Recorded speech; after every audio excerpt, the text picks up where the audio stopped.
There we go. Oh, not yet. Get rid of that for now, but it will be back up later. I did not get a chance to edit it. I wish I did. But we should be live on YouTube now. So let me double check and make sure that's all up and running.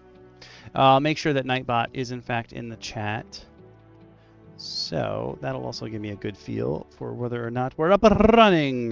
Give me one sec. Looks good so far.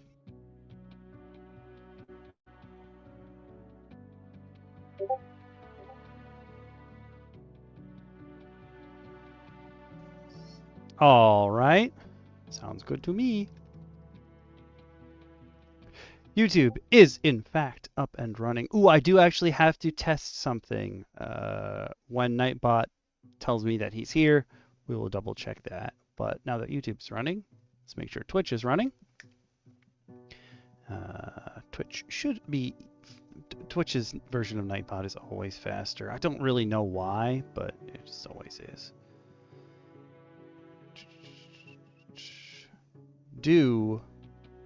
Oh no. Is the Twitch information correct? Oh, thank you. Good job, me. Twitch information is in fact correct. Whew, good. Good. Make sure that everything's working audio-wise.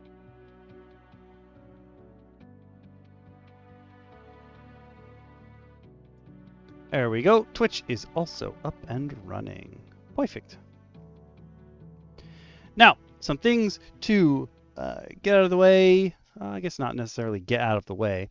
But if you missed out on last week's episode, we went through the Gygax 75 challenge.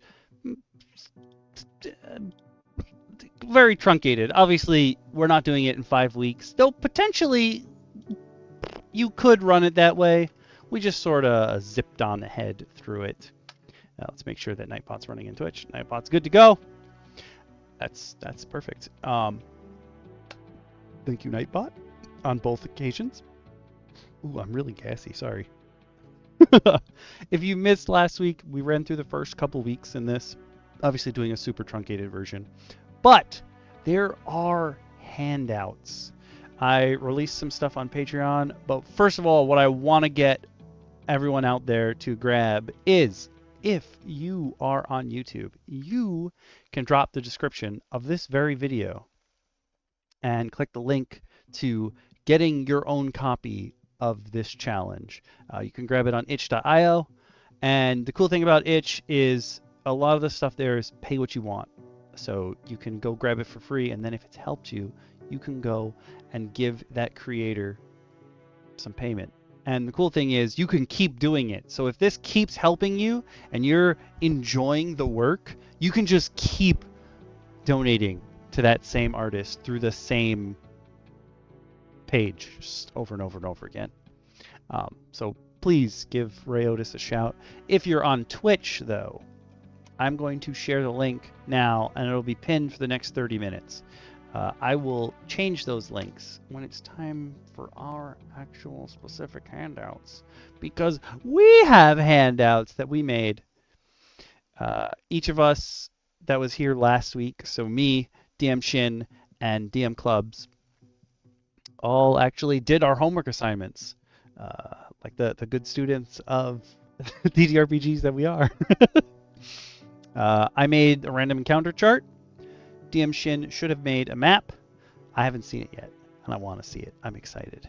But I also realized because it's a hex-based map, I can potentially just make it out of Tarragon tiles. I've got 6 different colors. I think we can make this work because we're in the desert, so most of it is sand anyway. And then DM Clubs made like a zine, a little pamphlet to hand out, which is fantastic, and it's got our information on it. Super cool. Again, I just want to shout out Clubs' like his InDesign or his skill with publisher is just outmatched. And I know he was a marketing person because we used to work together. He's real good at it. Just fantastic. So big shout out to him. definitely a bigger shout out to him when we start looking at his worksheet instead of the challenge itself. But DM Lacara will be joining us this week, a little bit later. So that means we're going to catch her up on this little world that we've been building. So we will definitely run through the weeks that we put time into, even though we didn't spend whole weeks on them. But we will also move forward and finish this off. And I know community-wise, you guys voted for this as a one-shot, but we did agree that if it went more than a one-shot, it would be fine. So I put one-shots back onto the poll at the end of this episode, and I took off homework assignments because this was legitimately a homework assignment for us. We each had to do something extra.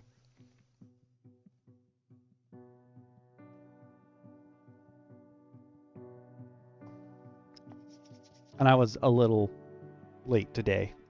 Sorry, my bad. I think I was like a minute or two late in booting up. That's my fault. Actually, I might have been right on time. Yeah, either way. I am happy that we're here. It seems like everyone else is running just a wee bit late. DM Shin should be in here first. I don't think DM Speedy is going to be joining us. He's been having a rough time, so I'm not going to be like, hey, you got to come to DM Roundtable. That's fine. Don't know about Dungeon Mommy, and DM Bacon hasn't been in a while. Though I feel like at some point he's going to join because the campaign he's running keeps getting postponed. And sometimes you just want to come talk about D&D. I don't blame him. I want to just talk about D&D all day long. And not even just D&D. Y'all know I'm into all kinds of TTRPGs. I think every single one of us here at the round table has played in more than just D&D. Heck, some of us don't even like D&D at all. Or at least 5th edition specifically. I guess technically if you're playing OSE, you're playing like AD&D or 1E, 2E stuff. So technically it's still D&D, but you know what I mean. I do need to test if the new command is working. So I'm going to click this. I already have the link for commands. Let me see if it's in the list, first of all. Are you sure you want to blah, blah, blah? Yes, I would like to go to the site. Thank you. Thank you, YouTube, you silly. Silly.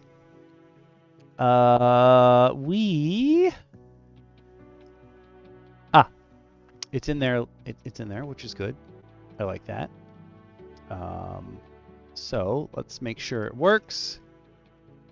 Testing a new command. Oh, first test of a new command.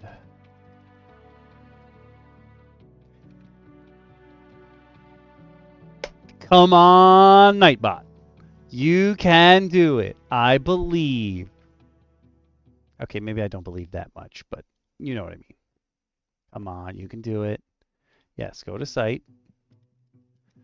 Now, remember, pretty much all of the commands exist between Twitch and YouTube, so whichever chat you're in, if we ask you to roll a die, you totally can. If we ask you to do something else, you can click those too. You can enter those commands too. Hey! New command is working! That's what I'll take. I'll take that. Thank you. Good. We may pop that up, and AWAS will probably pop it up during the ad roll that we always get to. Sometime during the show.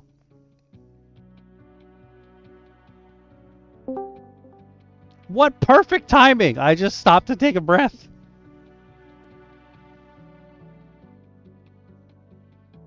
Uh-oh. I think I joined. Mm-hmm. Hello there. I had to start the call twice tonight. It said that I started a call, but nothing actually happened. So I clicked the button again, and then it was like, oh, you wanted to call. I was like, yeah. Uh-huh. It knows how to mess with you today. Truly did. And it lowered, my computer lowered the microphone down to 35. Like, I'm watching the levels, and I was like, oh, I know I'm not that quiet.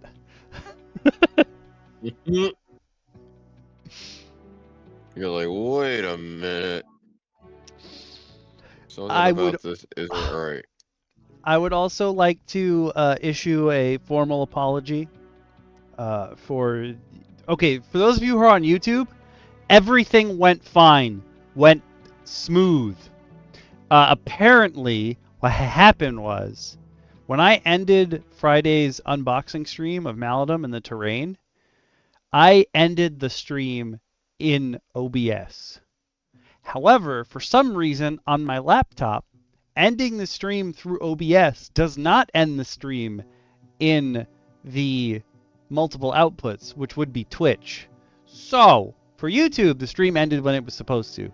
For Twitch, you guys just had my empty dining room for an hour and a half after the stream ended. Wow. Wow. What a sight. My bad. I only realized it. I would have realized it when I went to publish the stream. So the Twitch stream, I just didn't publish the highlighted version of it. I was like, it's fine. Come on YouTube to watch that video. The I realized it because Twitch Streamlabs will send you an email when you're done with your stream, and it'll say, "This is how your stream went." And I looked at it, and it said, "Your stream was 6 hours long." And I went, "No, it wasn't." Oh no, yes it was, but only here. Hmm.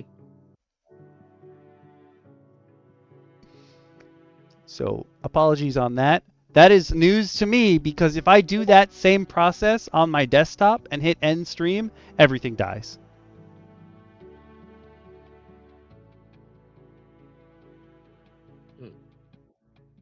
But I learned something new.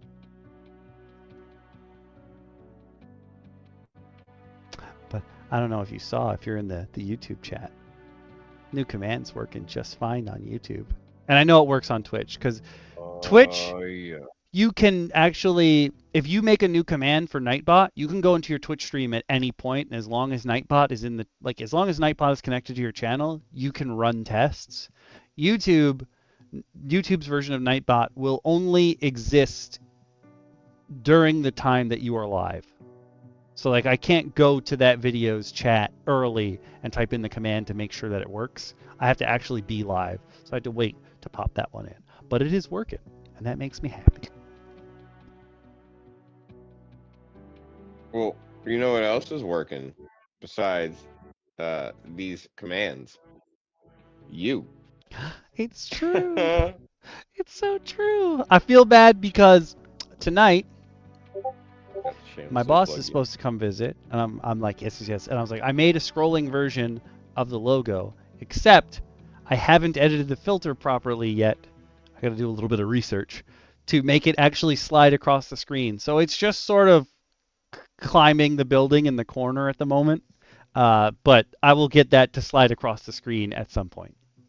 I think I can apply the same trick that I do to wrapping text, like when I do the monthly streams. If I just add spaces, then it thinks that it's supposed to be longer and it'll wrap around the whole screen.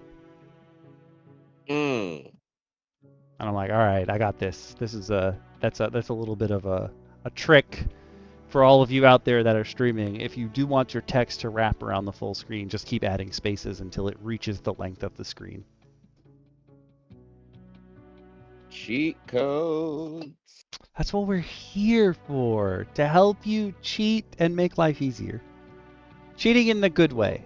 Like a tuning exam where you're supposed to be cheating. You just got to cheat well. Yikes. Are we justifying tuning exam being cheated? It's only test 1. Only test you listen, don't you do this. We're not justifying the murdering people from other villages portion. Okay.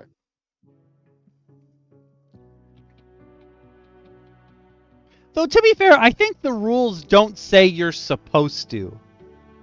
It's just more drama if you do, I guess. Probably.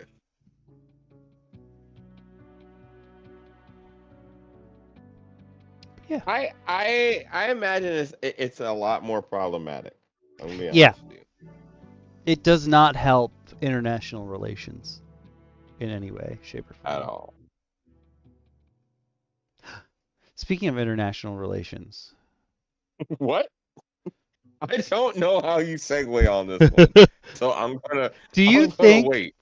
Okay, so there's a new game coming out from Dragori Games. They're the people who made that board game that took me 8 hours to unbox because there was so much stuff for it. They have a new board game coming out. It's not Odalin, that's the one that's in between. But they have a new board game coming out called Spell Rift. And the playable characters are all like famous characters from fantasy/history. So like Morgan Le Fay and Hercules and Musashi. And the way that the board works is there's 24 different like areas in it, but at the start of every game you sort of shuffle the areas up and you lay 8 of them attached to like a central plane. And that got me thinking, for our world here, do you think this lost and found desert world is like right next to a lost and found forest world, or right next to a lost and found like space world? Oh, like are they? Well, here's the thing. It's possible, but what if? Here's the thing. We often want to expand our worlds into biomes, right? True. But but what if it's not next to? Because once you start getting with plane shifting, you start getting real wacky. But what True. if it could exist underneath the sand? Ooh, like when you go through, if you spelunk hard enough, you'll end up in a totally different biome. I like that idea too.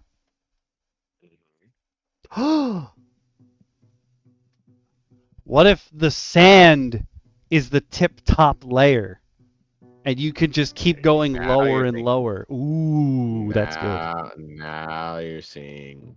That's good. That's good. I like that. Now you're cooking with gas. These are some good roundtable ideas, man. These are fantastic. This is what we do here. Oh, this is nice. You Ooh, got you the know what round I table. didn't check? And I just thought about it. I'm pretty My bad. sure. Bear with me for a minute, folks. Those of you who are watching the streams, I'm pretty sure that our subscribe raccoon is in the same spot as the. Okay, the logo. I put the logo on top. Good. Okay, so you can still see them both. Fantastic. Good. Just wanted to check that. I did not check both of them together. Did not think of that. Okay.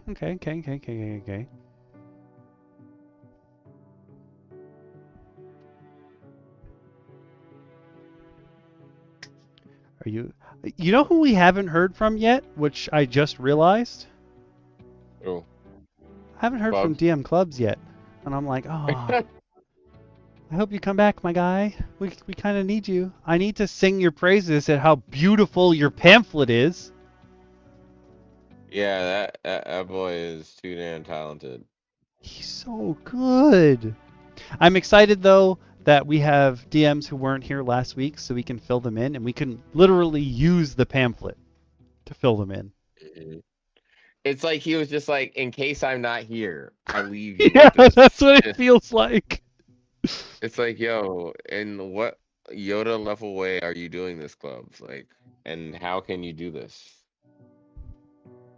I got this. Don't It's worry about it. serious.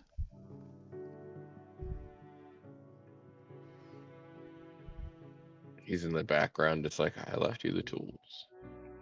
To be fair, even when he's not here, he's usually lurking in the stream. And then when like we can like summon him. Inadvertently, yes. Did someone say the history of Dungeons and Dragons? That Oh my sounds like my god. cue. Who dare say the ancient words? Like, oh shit. You know what you done did now. Otus and Gygax et al. Right? Right? Just like summons out of nowhere. You're just like, oh shit. Like, where did that come from? It's just like, you know where it came from.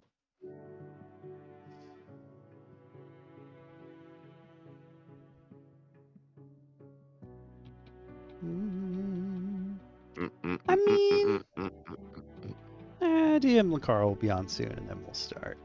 It's a little later than Yeah. normal, but it's also a little. I started a little later than normal. Well, I joined a little late today. I apologize. I am next week I will be streaming from a whole new setup. Not my permanent setup. It'll be a temporary one for the time being, but I will be I will have moved. Gosh. So. Were you also moving last week, like last weekend? No, I'm moving this coming weekend. Okay.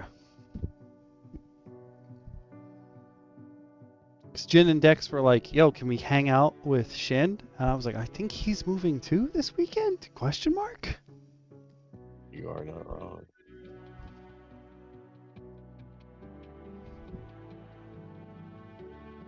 Everybody's moving on Yeah. up.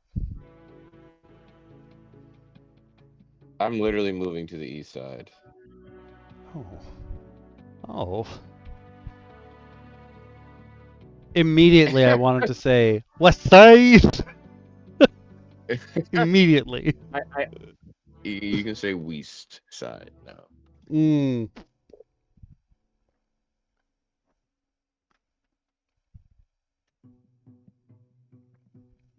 I'll give DM Lacara until the 25 mark, then we'll start. Not that I think we have a lot to go through, but I think that we have just like us as a group will make a lot out of it. Oh yeah.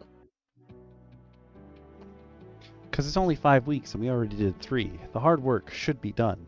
I mean, the hard work So is. I may, as my homework, have jumped ahead.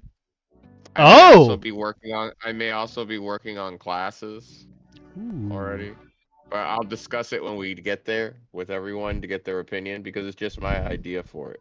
I like this. That's what I do. So the classes thing, I think I shared it in the DM Roundtable chat, but the Obajima podcast, they did an episode on why there are no clerics in their world. And they're like, maybe later, but right now, like everything runs on spirit power. So if you were a cleric and you were receiving power from some spirit, you'd end up diminishing them. And then if there was like a whole bunch of people who were clerics under this spirit that was giving them power, it would eventually basically kill that spirit. And I was like, interesting. Because they don't have like an omnipotent sort of powerhouse in their world. Not to say that Forgotten Realms, like Pantheon, like almost none of them are actually omnipotent. But like their power just keeps coming because people keep believing in them. Well, yeah, it's the idea that power is in the name and how much you believe in what you're saying, which is a really cool idea, I think, because. Sorry, I'm making tea simultaneously because I know I'm going to talk a lot and I know my voice is going to go. So, with that exact sound effect, actually.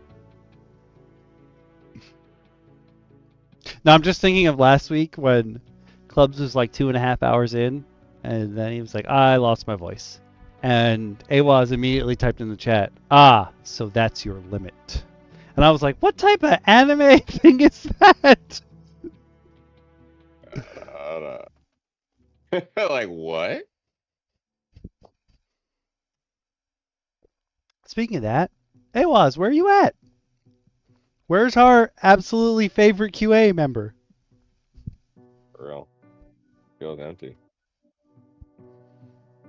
Now that we don't love everyone in here, but I feel like it was what had happened. I have a short. When you said not that we don't love everyone in here, I have a short coming out soon. I still have to add the finishing touches to it, but I did get to film it today. I literally hit record, started the intro for the short, and then I got a text from my sister that was like, "I'm on my way," and I was like, but I managed to film everything I needed to film before she showed up. But it does involve mushrooms, so I said specifically in the video, these are some mushrooms that Fist will obliterate.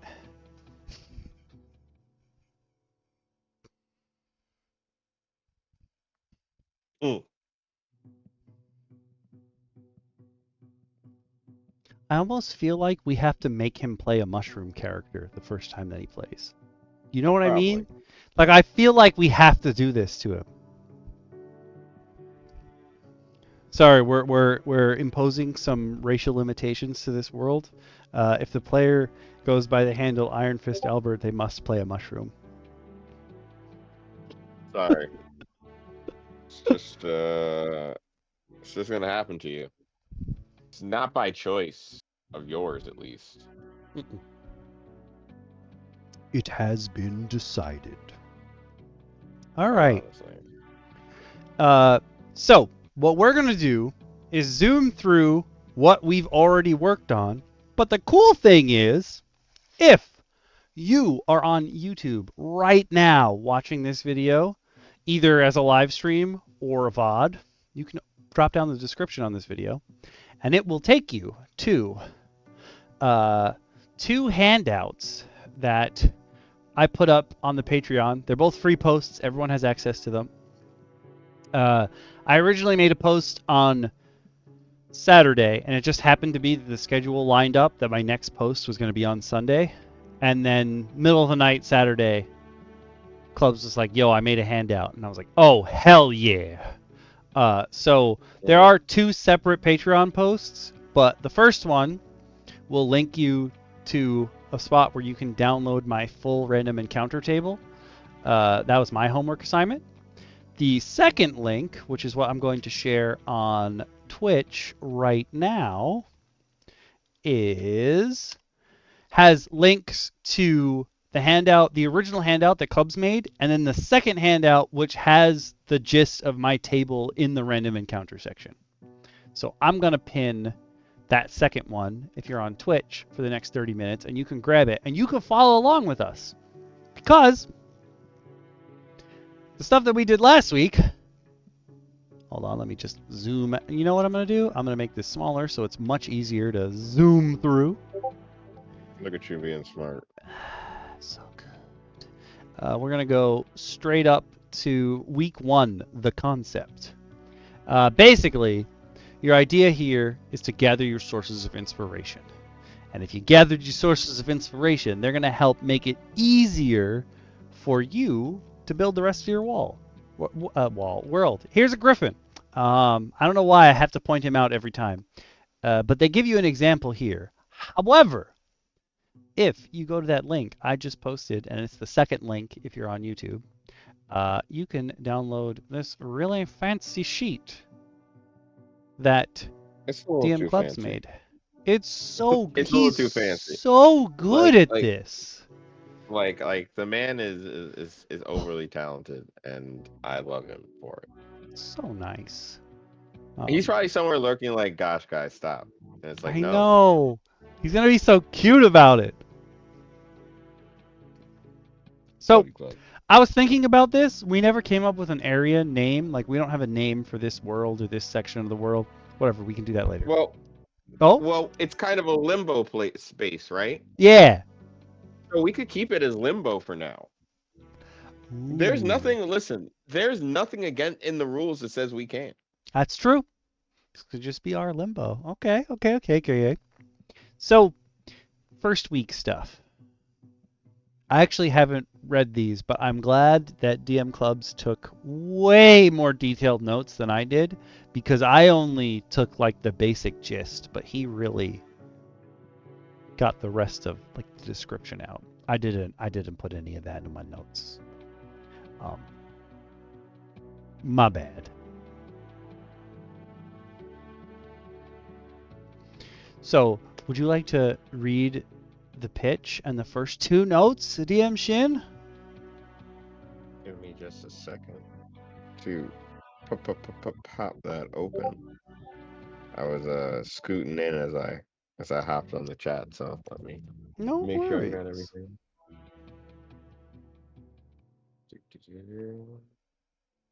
The pitch. A lost and found world. The land is isolated and endless. Individuals arrive with no memory of how or why. Objects wash appear from other worlds as if from the sky. Though ancient ruins dot the horizon, history is lost, beginning only centuries ago. So again, the idea that you're literally just kind of in this void world, like how it happened, all this stuff, everyone's learning as you go. And most people don't have much information beyond a couple centuries ago. Like there is a central point where people are just like, this is all we know. Additionally, it's a world of desert and wasteland. Flora survives on remote mountains, plateaus, and oases. Dot the land, but the land is desert in all directions, shoreless and oceanless, and devoid of all meaningful large bodies of water. Giant predatory insect stalk broken red earth, with human inhabitants fractured to a number of warring religious tribes.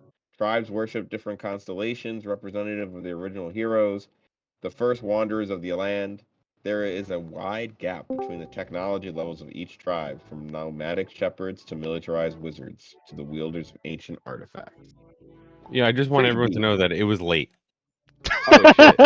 What up? What? It was What not. up? This is so good, bro.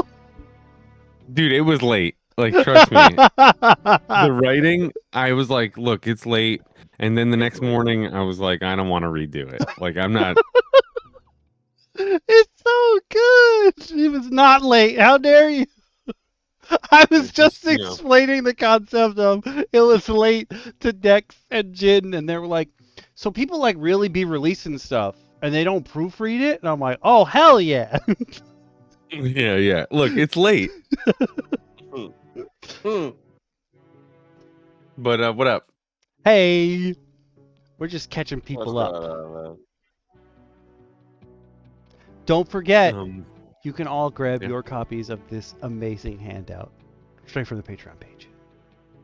Yeah, I figured Sure. like you can just make a little area of this setting that is your own, and then it can link to other ones. You know what I mean?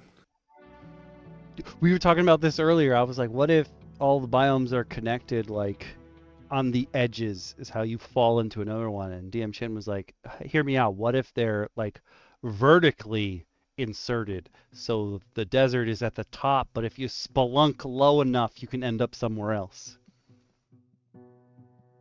Yeah, I mean, there could definitely be something like that. Like, you could do one layer is like a surface, and then there's another layer below it, right? Or you could, you can, Caverns that even like form stuff like inside kind of yeah, you ideas. can totally finesse things together.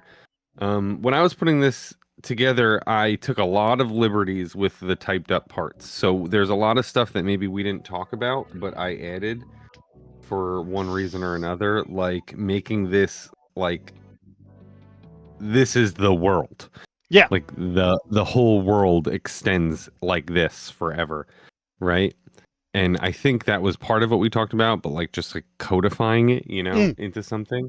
So it doesn't, it almost like, even if things look the same or share 75% or more DNA between them, the areas, that will only serve to make it one more coherent thing, especially with the rest being, specific stuff, or not specific, I don't know what to call it, like bespoke, sort of different individual things. It's like, I don't know what's a good example, but you have like slices of pie, right? Yeah. Like a pie chart, and each slice of that pie belongs to the pie chart, obviously, but they're all different slices of the pie in their own unique ways.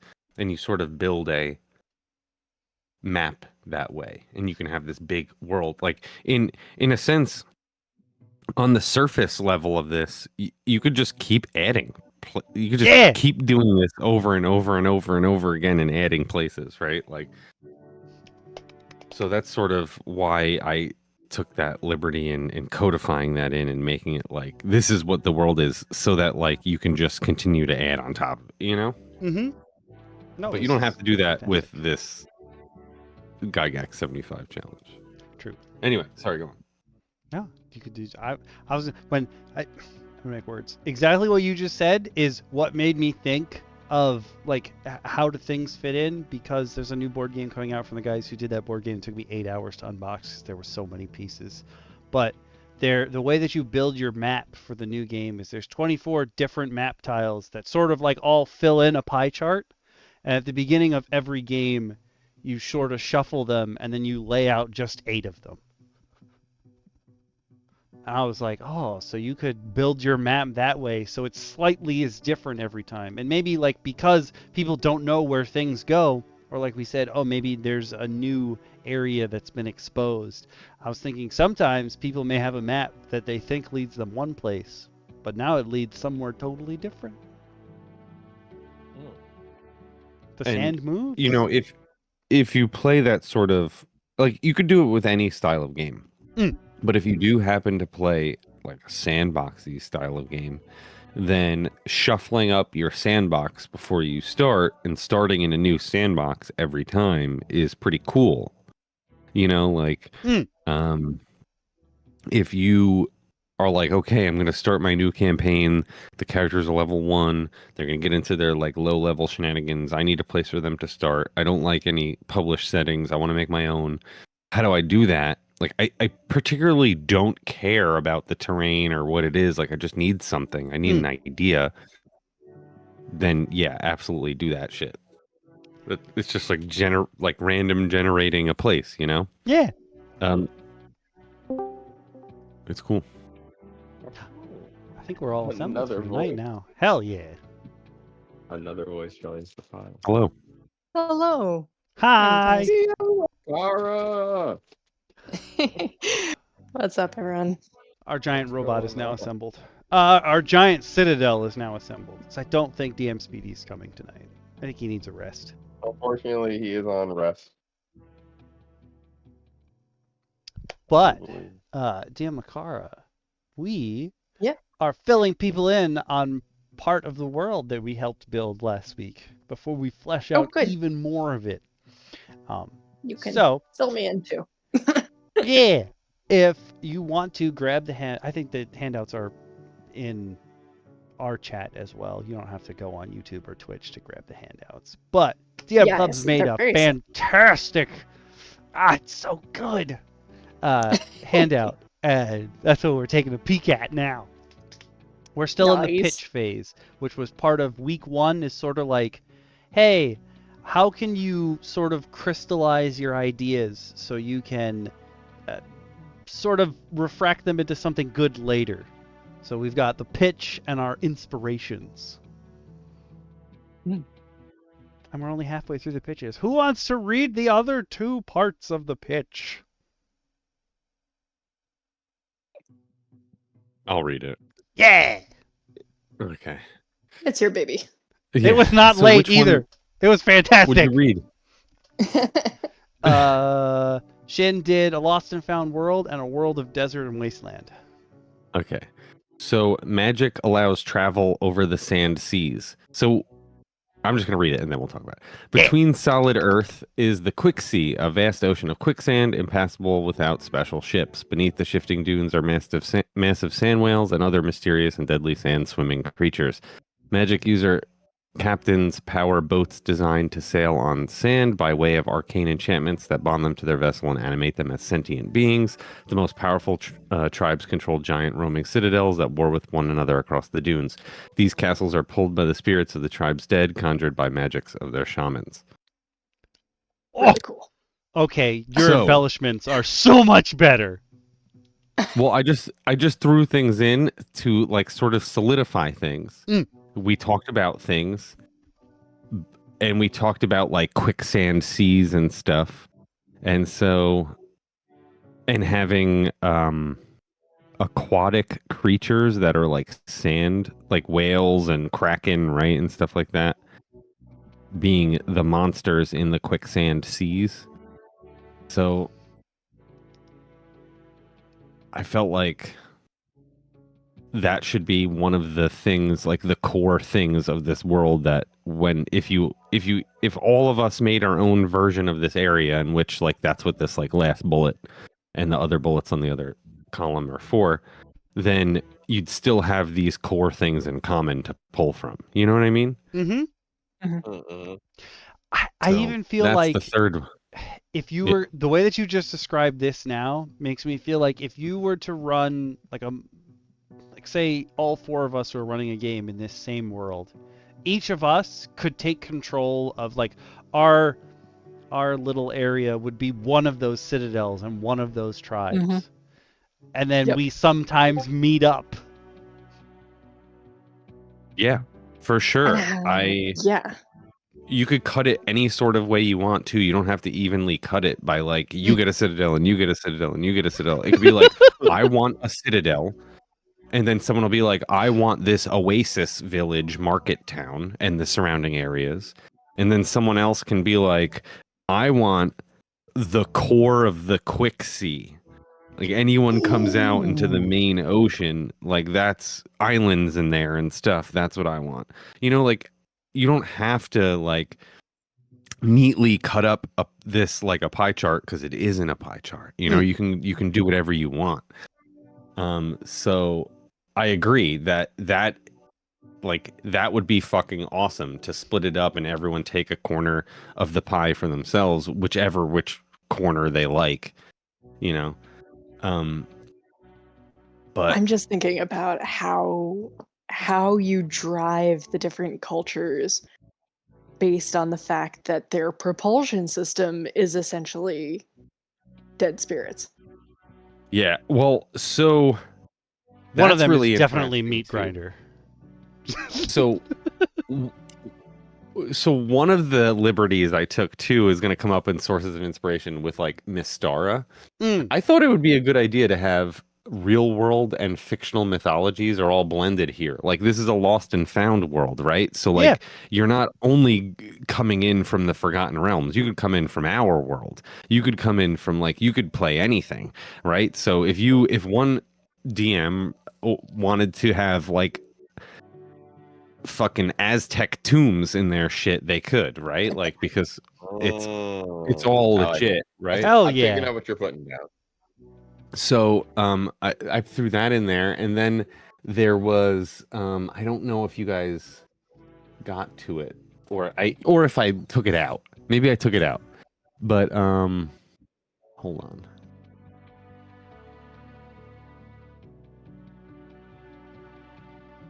Shit. Oh, I took it out. I hadn't read the last point, but I brought this up earlier where in Obojima they don't have clerics because pretty much all of like their spiritual magical power comes from spirits.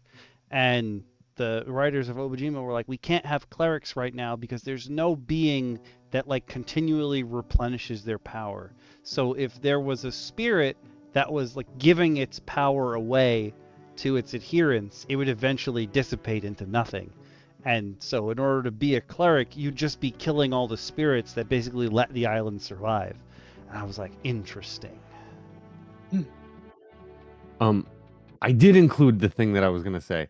So in the end of the second bullet, there is a wide gap between the technology levels of each tribe, from nomadic shepherds to militarized wizards to the wielders of ancient artifacts. So you can even go nuts. Like you can have a tribe that doesn't have a citadel. Maybe it's lost. Maybe the adventure there is to recover their citadel for them, right? Like, or whatever, you know. You could start one that has a citadel. You can start one that are masters of the citadel and fucking have all this extra shit on it. They have fucking sci-fi weapons on them because they've, again, this is a lost and found world. Like you can sort of, you're free to make the try. This is what I wanted to say in response to what you were talking about with the citadels there. That like you can sort of go fucking rogue with it. Like if you wanted to take a citadel and have that be your focus, like you could make it anything, right? Like it's open. You could have it be whatever. That's so cool. So anyway, sorry, I don't mean to keep interrupting. I just wanted to. No, this is your baby. Yeah, but I shouldn't interrupt anyway. And it's not really my baby. It's ours. Like all these ideas we shared last time too. I just typed them up. I like the other page more. All right, then DM Lacara, do you want to take the last bullet in the pitch? Sure. Player characters search for a way out. Most characters are outsiders to this world, human fighters, magic users, or thieves from other lands, searching for a way home. The divine prayers of clerics remain unanswered. Optionally, a player that wishes to play as a native to these lands may choose the shaman class. These are simple warriors with divine magic, tasked with finding an exodus for their doomed tribe. Time constraints. When will we run out of food? When will a citadel run by and smash us? Interesting. Do you eventually wear out the souls of your dead? Do you have to replenish them? Ooh. Great Is question. a fight with another group not seen as a total loss even if you lose because you have new souls? Those are great questions. And there's a fifth bullet that is empty. So as a worksheet, you can print it out and be like, what do I want to like I just read these 4 bullets. Now what do I want to focus on for my area? You're know so what good I at mean? this. So then you add that, like the focus is going to be, XYZ, one of the ideas that you just said. And boom. Yeah. There you go. And then you add the inspiration on the other side for that, which the inspiration is easy. That's just like you pick a thing from your life that you like and why you're going to steal from it here. Yeah. This is, I'm not gonna lie, this is Spoiler. giving off hardcore Sunlit Man vibes for me. Like, Ooh, I didn't read it. yeah, this is ends up on a kind of roasted world with like these moving ships of people that have like semi-advanced stuff, but on the other hand are also still completely tribal that have to outrun the sun every day. What? Very, very cool world, but very would fit into this beautifully if somebody wanted to bring a kind of Sanderson vibe to it. Yeah, I still haven't started Way of Kings yet, so I'm not to Sunlit Man, but Oh yeah. No, it's a very long slog. To be honest, I am bogged down in the last couple hundred pages of the 5th Stormlight book. I just cannot bring myself to Really? finish it. So I loved Mistborn, the first 3, and I ripped through Warbreaker. I love it so much. But Warbreaker was great. yeah, but I didn't start Way of Kings yet. Yeah, honestly, I feel like I love Roshar. I love the Stormlight Archive until like the 3rd book. Ooh, okay. And the wheels start falling off for me then. But I'm not going to sidetrack us into my problems with Sanderson's writing because that could be the entire stream. Today's a Brando Sando day because another person was telling me like, oh yeah, the reason I got together with my current boyfriend is because I told him I was reading Stormlight Archive and he went and bought it that day, and I was like, this is the man for me, and I was like, oh, Brando Sando bringing people together, interesting. Which is ironic because he can't write a romance to save his life. We don't talk about that. Yeah. Listen, you can't have it all. You can't true. have it all. Yeah. Just can't. No writer is perfect. But yeah, so the way that the Gygax 75 challenge says, like, you grab a whole bunch of sources of inspiration and then sort of like smush them down to the ones you actually need. But you could potentially make it bigger or smaller than what ours is. Yeah. They're suggesting 7 as like a good number, but you could do whatever you want. It's gonna be your world. Yeah, I would say like in this exercise of making a section your own, you absolutely could like add in a bullet or two in the inspiration section, just as like again like other touch points. Like it's like fucking adding pictures to a Pinterest board. It's not gonna fucking kill you. It could. You never know. Hey. You never Wow, know. I have never heard Pinterest be brought into a D&D conversation before. It's like I skip use to my the year Pinterest board a lot. 2030. AI has hunted me down, and they're like, "You added one extra picture to your Pinterest board."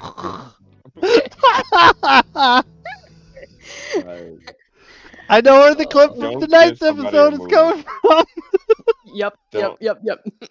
Don't give some director out there an idea, please. Please don't. The last thing we need is a movie where Pinterest is the main part of the plot line. This reminds me, I had the best idea for a sequel to Terminator 2, and they didn't put me in, Coach. That's all I'm gonna say.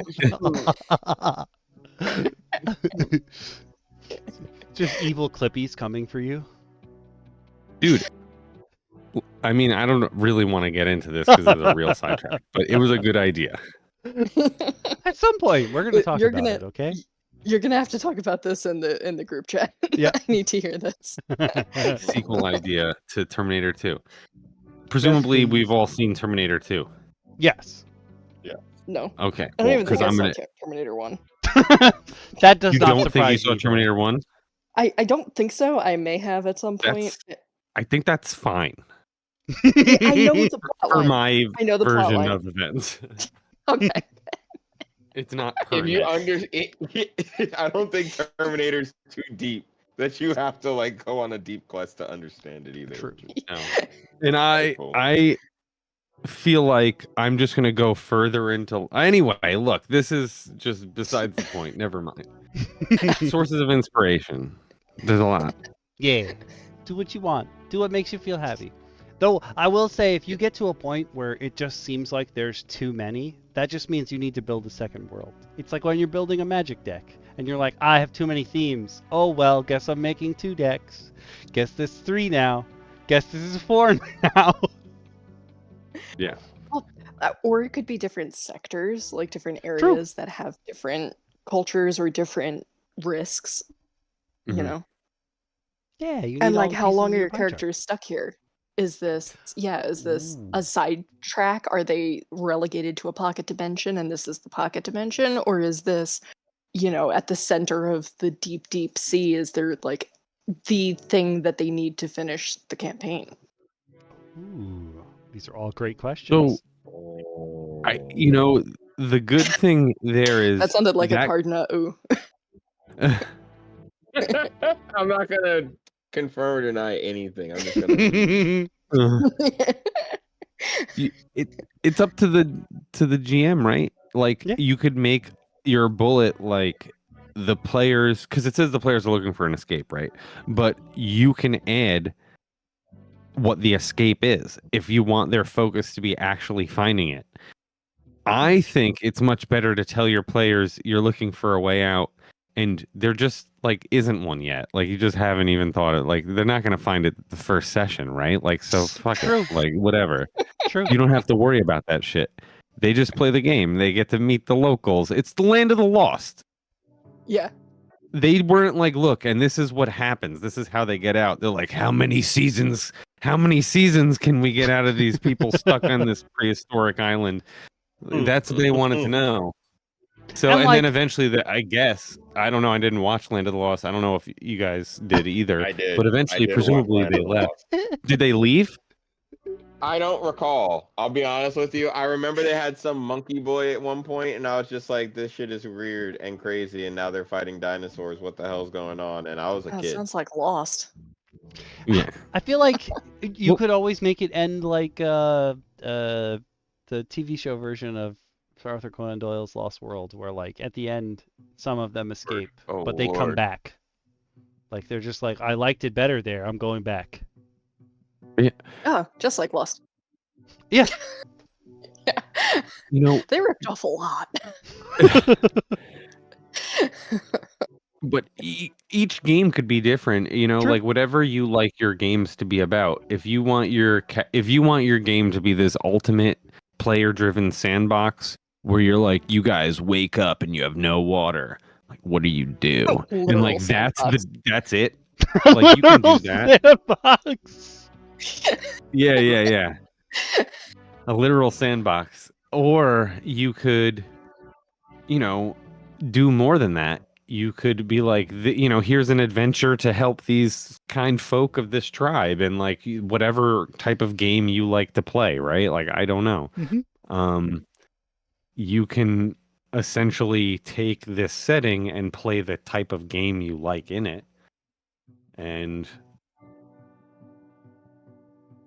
One Yeah. of your I mean, characters with one of your characters with like a mysterious background or with amnesia or something is actually a native of this world and doesn't know it, and it's Yeah. basically been stalking them. Like they start having weird dreams. There are little trickles of weird sand behind them when they walk. Like they hear the whispers of the dunes in their sleep, like that kind of thing. And then at some point they get there and they're like, "Oh, it's been here." That's a good idea, Fist. One of the Citadel, he said, then we rob Fort Knox. One of the Citadels is just called Fort Knox, but none of the inhabitants know why. Oh yes. Oh. dude, there you go. I mean, like having Boom. Fort Knox show up as like a location, and then you got to raid it or fucking parlay with the gang that like has headquartered in it now, which is very Fallout. yeah, it is. A little bit. Just a Yeah, wee sorry. bit. As I was saying it, I was like, No, it's okay. I like it. but anyway, you know what I mean? Like, Mhm. it's sort of open for you to do whatever you want. It's just like a vibe for you to catch. So that was our first week. Now, again, we probably could have done this as a real 5-week thing, or possibly more, but we didn't. So you can take as much demonstration. time or as little time as you want. Let's scroll on down to week 2, where we worked on our surrounding area. To be honest, we basically described that in our pitch. And then there's a lot of stuff like, oh, you could do all this stuff. Yeah. Here you can make your map, and you can choose what kind of scale you want. So within this handout, Clubs made a map for you. You can make a map right here. Well, this is the whole, meat and potato. I don't know, something. No. You on the That's right good. path. So basically, this is how you make it. You take the stuff from the front, right? You take your pitch bullets, and you take your sources of inspiration as guidelines, and then you flip to Gygax 75 challenge, which is like you put one settlement, you put like one major terrain feature, right? And like one whatever dungeon entrance, whatever kind of game you're playing, you're going to put that kind of stuff. And then you just plot it on here, right? You're going to end up with 1 through 9 keyed hexes, locations for you to put on there. Maybe keyed hexes is like doesn't explain enough. I should have put like points of interest or something. But you could put the coordinate of the hex, so like right in the middle here you have like E4, F3, F4, something like that. Maybe you put your citadel there. That's where it's going to start, right? Because these things move. So maybe that's just where it's going to start in this area, and it kind of like circles. Oh, I didn't So you even started think at of F3 that. or whatever, and write that keyed hexes F3 Citadel starts here, like, or top spot of Citadel rotation, whatever you want to write, and then you plot dungeon here, blah blah blah. This terrain is this. The dunes are here. There's a mountain here, and suddenly you fucking have a gameable area almost that you can start playing in. You can expand on towns or locations as much as you want. I didn't even think of, because the Citadel's moved. So I once I saw this map, I was thinking you could, if you have Terragon tiles, which are magnetic terrain hex tiles, you could choose a color to be the citadels, and then choose the other colors to just be the regular map areas, and then you can move your citadel over the terrain to show where that citadel currently is. And I'm like more of a pencil person, so for me, I just print this out and I draw some mountain shapes on some and some like dots on the desert tiles, which is going to be most of them. And then I'd make my own little like special symbol for quicksand sea tiles. And I would probably make these all 6 miles because I like that. That's my favorite size hex, but you can do you. And and then, you know, random encounters, I put 20 lines, so you can do a D20 if you like, and everyone's game is different. I understand that people don't like random encounters sometimes. They don't play with them, but I'm going to make the case for random encounters right now, regardless of the style of game you play, right? Okay. They're not just monsters, right? They're anything. They're the milieu of your area. If you're playing the fucking Alice in Wonderland Tea Party as a dungeon, then you have the Mad Hatter as an encounter. You have the White Rabbit with his like watch, right? Whatever, pocket watch. He's late. He's late for a very important date. No time to say hello, goodbye. You know, you He's put late. all the things that you want the players to see. You put them all on there, and then you just roll randomly for which ones you get. It's not a random thing that happens to the party. It's just a random way of determining what happens during the session so that it keeps things fun and fresh and interjects stuff for you too, the DM, GM, referee. So that's my case for random encounters. It could be anything. So, it doesn't have to be monsters. It could be fucking what kind of birds are in the forest, right? So it could be what kind of animals you see. Anything. What were you gonna say, DM Shin? well, I was gonna say, so my homework, what I brought today was random encounter table. You did Kind one of too? made up from- yeah, I did. I used it based on something that I had worked on ages ago, and I kind of created 3 monsters for the desert. And I kind of created 3 monsters for the desert just to kind of give an idea of, based on what we were talking about, of monsters being sand versions of ocean creatures. I created 3 versions of ocean creatures as sand monsters. Things that the players could eventually tackle, but are dangerous to the idea that you aren't getting off your sand ship if that's your way of transporting around to tackle, just like willy-nilly. And I kind of did it a little bit based on old school D&D and just kind of making up like a stat block in a way. Just for the making it look more complete for my own sake, but that is kind of what I was going to share a little bit later once we got to it. I think we have a little bit more to go. We I was all gonna can say, share stuff. yeah, I'm sorry. that so if you're watching this video on YouTube, whether it's right now live or you're watching it as a VOD, you can drop the description and click the first link to the first Patreon post, because it has, actually no, sorry, it's the second Patreon post. Well, first Patreon post has my full table, and the second one has a version where I wrote in what my random encounters are, but the first post has a link where you can download my full table, because I really like to talk, and my random encounter table didn't fit in those spots. So this is just the ideas, and then the actual random encounter table is different, but we can totally do both of our That's tables. a legit thing, though.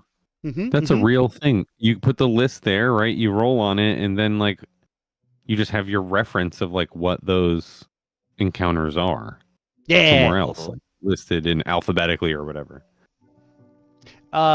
Two things to note on the random encounter table. They suggested a 2d6 table, and it actually only has 11 options, and that is because if you're rolling 2d6, you can't roll a 1. Mm-hmm.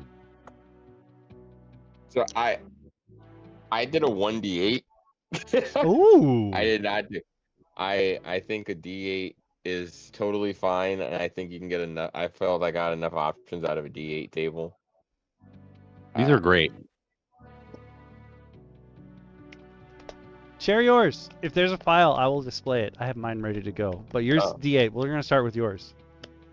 All right, hold on. Let me grab it. And for you know what you guys can do out there in the chat. Oh, you can't roll. Well, you could roll 2d6s, but not at once because I don't have the wherewithal to make the chat do that. But you could roll d6 twice. You can roll a d8 though. All right, let's turn this. So this is great stuff because like in the game systems that I run for overland travel, I roll one encounter check per day. So maybe they go through 1, 2, 3 hexes during a day, but I roll one encounter check for that day. It's on a d6 and usually on a 1. I mean, definitely on a 1 there's an encounter, but sometimes on a 2 or 3 depending on the terrain. Like if it's you know, I don't actually know what it is, but it's like a forest is like a 2, right? Instead of just a 1. So on a 1 and a 2 out of 6 in a forest, there's an encounter.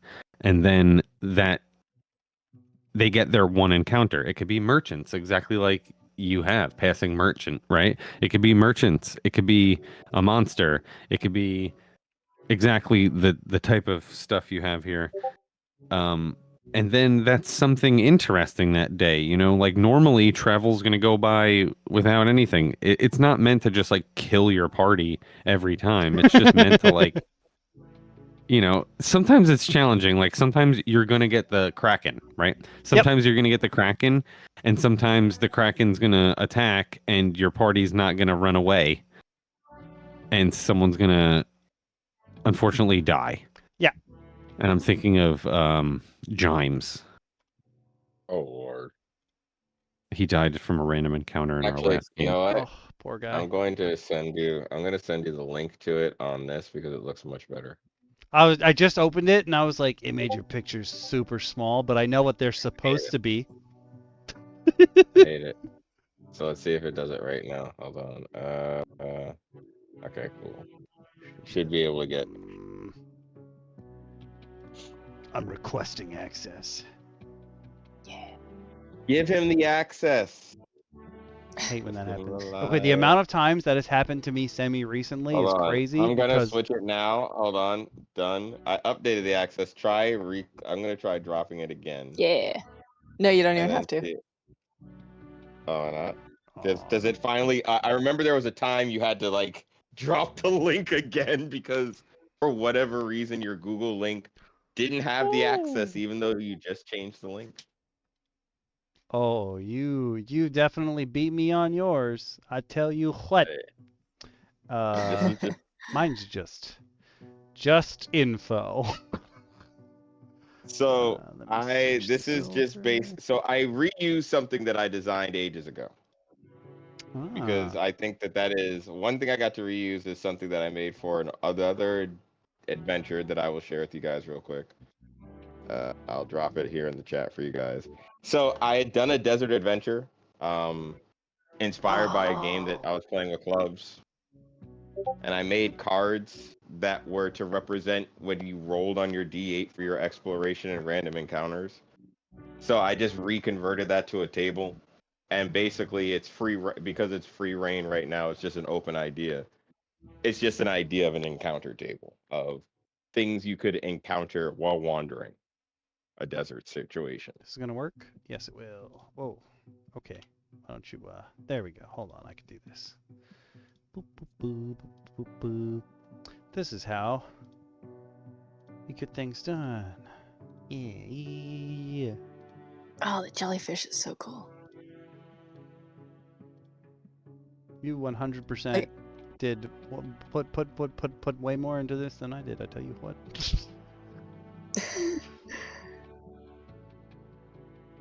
Might as well go in. I feel like the sand jellyfish would be like one of the dangers in a sandstorm. Ooh. Oh, absolutely. Oh, Sandstorm I didn't even think of, but that's great. I talked about haboobs in mine because I just love the You word did. I haboob. figured. Well, I thought about it like this, Clubs. I thought about you're traveling a desert. You're not always going to have a great day to travel. True. So, what's going to have you prevent you from traveling or getting like what would be considered a full day's travel since you usually have like a movement system across a hex? So, what's going to prevent you from getting or have that form of difficult terrain? Well, if it's not like difficult sand, maybe it's inclement weather, like it's too hot and you just can't travel. It's just not safe. You have to bunker Some down in some demons. gray Mm. shade. Yeah, or dust devils are literal things that are kicking up sandstorms all over the place. The sands are in reverse or something crazy like that. It could be anything, however you want to cook it up. But I was treating it like an ocean almost. Mm-hmm. Yeah. Dude, big yikes on this shark. Yeah. This is scary. It's just a shark. Nom nom nom. Size Okay, M, it's size M or smaller? Just like a human? Yeah. Oh my gosh. okay. Your sharks are so much worse if we combine them because my sea creatures are in pods. It's not just one. Yeah, well, his says number appearing 1d3 Oh yes. for the shark. So you could get 3 of these things after you. Well, you gotta think about it. They're gonna swim after a ship. Somebody Yeah, falls overboard. That's fucked up. I mean, they're only Really? 30. They're only 30 health. I mean, Oh yeah, but you gotta think. What's 30? This is 30 health. We haven't decided what average damage is or health. We don't have classes, so 30 health could be more than the average person ever sees. Yeah, I mean, The 6d8. numbers are superficial. I use this a D6 base. That's why it's HD6, so like hit dice 6. I use like a D6 base. So I was like, that's just super simple to do. I thought it was just like level 6. So it had 6 No, hit it was dice. just like base 6 HD hit Cool. dice. So a 1D6 as a base. You know, OD&D, old school, very first D&D, the very, very, very, very, very first D&D, hit dice were D6s. Oh, Oh. wow. they got big Then- thick boys. Monster hit dice became D8s, and now at this point they could be anything. Yeah. Yeah.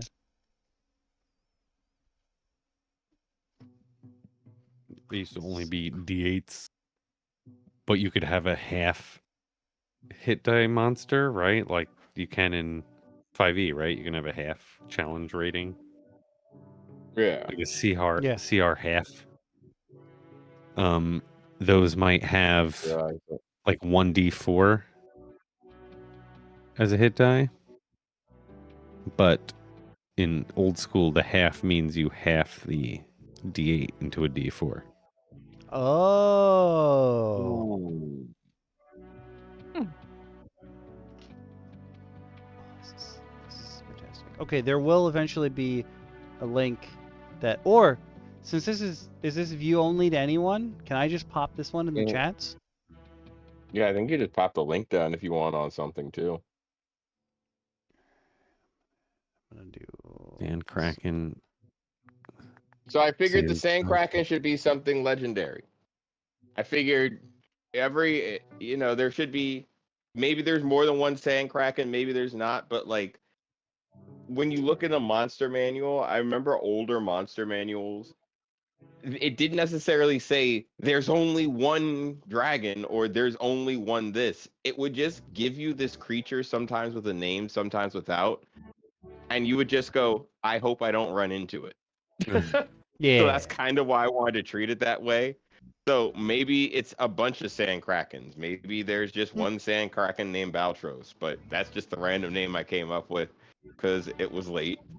And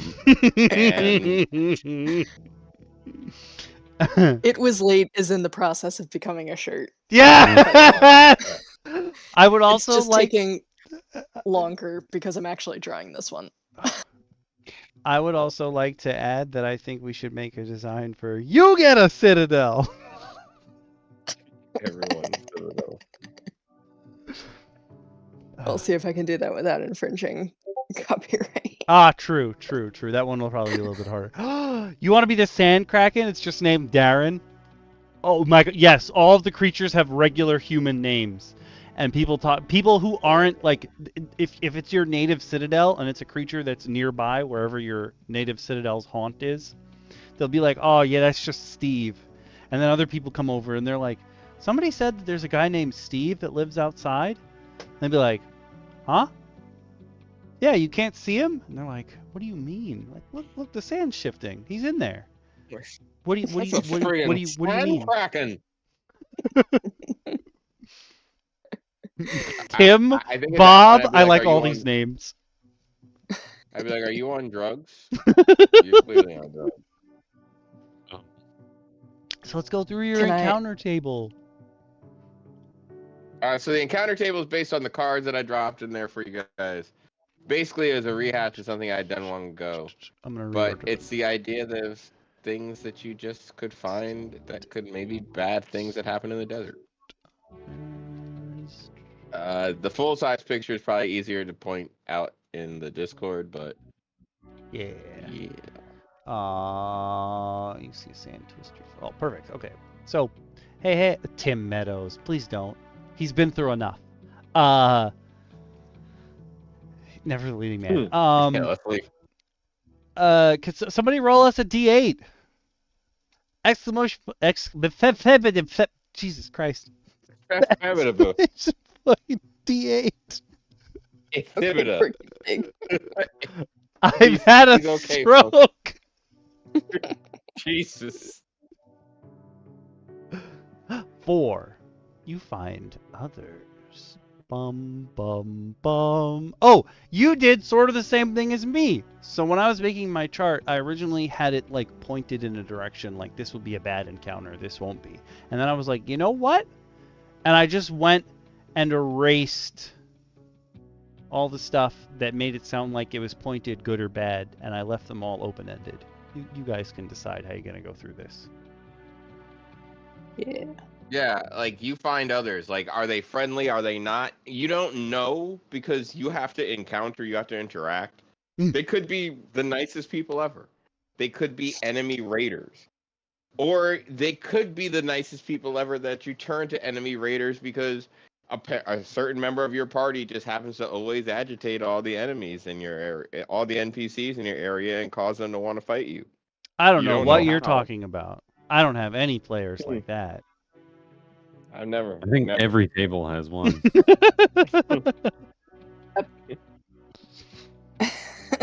Yeah. Well, no, I don't think DM Lacara's table has that. They're too big on the adoption agency. I've got an agitator. It's just not usually making people do bad things. True. It's just agitating. True. We have an agitator that doesn't know when agitation becomes like assault. Good way to put it. It's a really nice way to put it. Close. I can see that. I don't know how else to respond to that, but with death.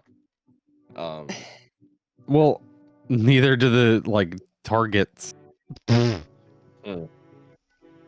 Also, very, very true. All right, let me see if I can switch over to this. Is this gonna work? Yeah! Ha! Yay!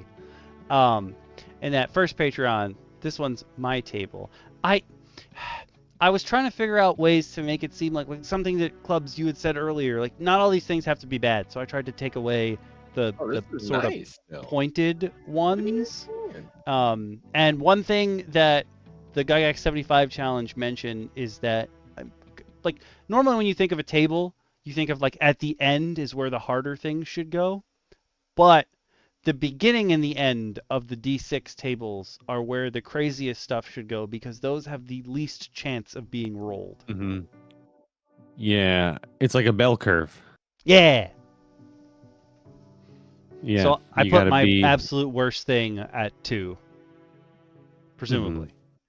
And then the craziest thing at 12. And I got to use Haboob in a sentence, and it made me happy. I don't know what a haboob is. It's like a sand dust storm. Sandstorm. Oh, okay. That's cool. I was so happy. I was like, yes! You are such a 12-year-old boy. Yeah. And so one of the things we had talked about were like sand termites. I put in like, where did they come from? Because maybe they're on your ship already, maybe they're not. And then we have an abandoned sand vehicle, and there's a spelunking team because, you know, sand moves. So you see like a team of like well-renowned. They're about to dive, but there shouldn't be anything here. What are you gonna do? So what we're not gonna do, panic. True. Gonna try not. We're gonna I also got to use stay spelunking perfectly in calm. something, and that also made me happy. I will link to DM Shin's table in the videos. I did throw them up in both the chats now, but eventually those of you who are watching these as VODs will also be able to, well, not on Twitch. You know what I mean. On YouTube, you'll be able to get it. It'll be in the description. I do what I can. I'm a little mad that even though I tried to edit it a whole bunch of times, I couldn't fit it on one page. And I just left it at the end. No, I go crazy over that sometimes. I was like, well, whatever. I You're will staying lose. this way. Making boxes, sizing, like I still get annoyed that I have not perfected like the sizing of pictures in these little boxes once I've merged them. I've been trying. You're doing good though. Oh wait, no, I wanted to open back up the PDF. There we go. That's what I want.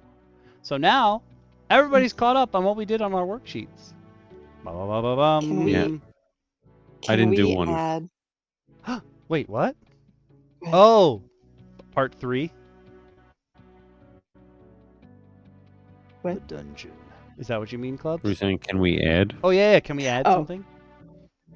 Can we add like a sand-based parasite that like Ooh. infects Absolutely. people?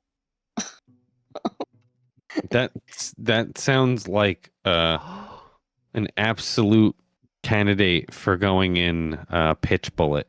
That last one that needs to absolutely. There's like, what is it, like a breakout of a parasite in a specific area? I'm picturing it's like one of the like known dangers. Like if you see a patch of like discolored sand up ahead, like everybody starts putting on like, you know, wrapping scarves around their noses and mouths and everything. It's totally fine as long as it doesn't touch any bodily fluid. Ooh. But like if it gets in your eyes or your nose or your mouth, you're gonna die. But you're also probably gonna kill everybody else you can reach before you do. Give me like Andromeda strain vibes. Yeah. Ooh. You're thinking inside. I was thinking like the sun worm that if you play the game, sadly, Solara of Astora gets stuck on his face, and he's like, "Oh, it's so bright! I am the sun!" But he's insane now. Nope, don't know that one. That one's the first Dark Souls. He's like the guy he's the nicest person. He's one of the only nice people in that whole universe.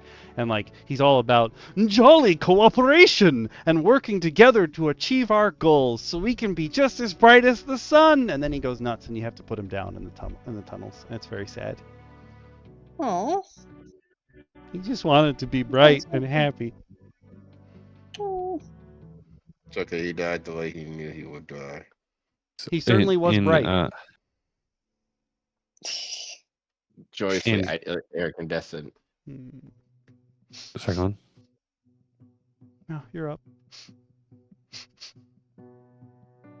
In Andromeda Strain, which I just mentioned before, they like a probe that they send into space falls down in this town in like New Mexico or Arizona or something, and it lands there and like I guess opens a little, and it had a scoop that had some like asteroid dirt in it or something. It landed on an asteroid and scooped some of the dirt and whatever. There's like long story short, everyone in the town dies, and all of a sudden, like all at once, and no one knows why. And they send in like fucking CDC hazmat people of the time. This is in like the 60s, I think.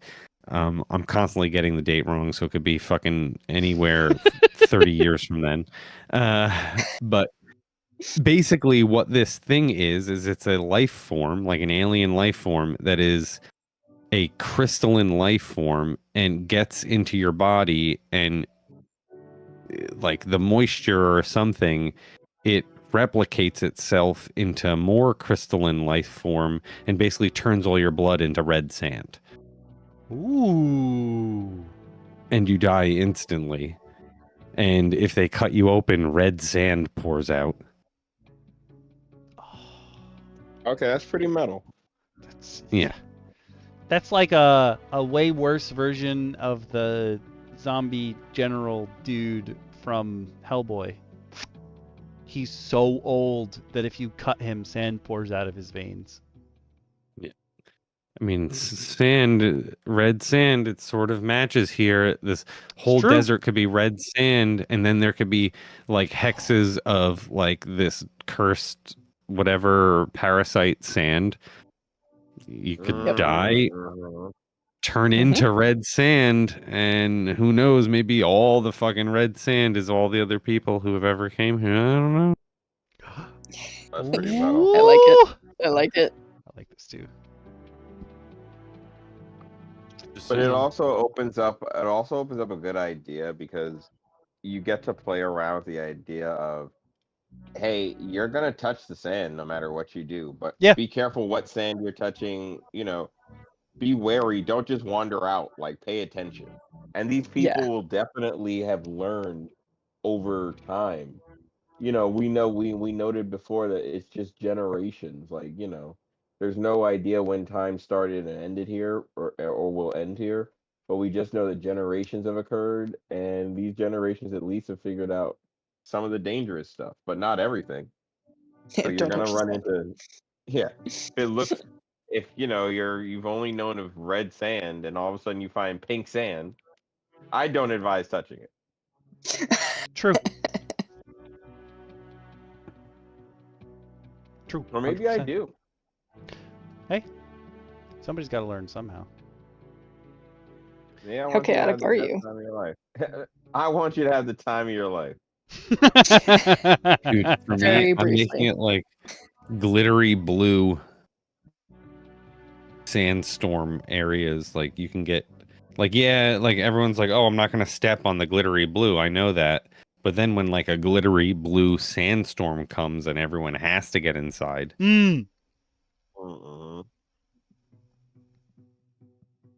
Glittery blue seems like what I want to do. Glittery blue makes me feel like it's like what is it? What is it called in is it Spell Flame is blue? Yeah.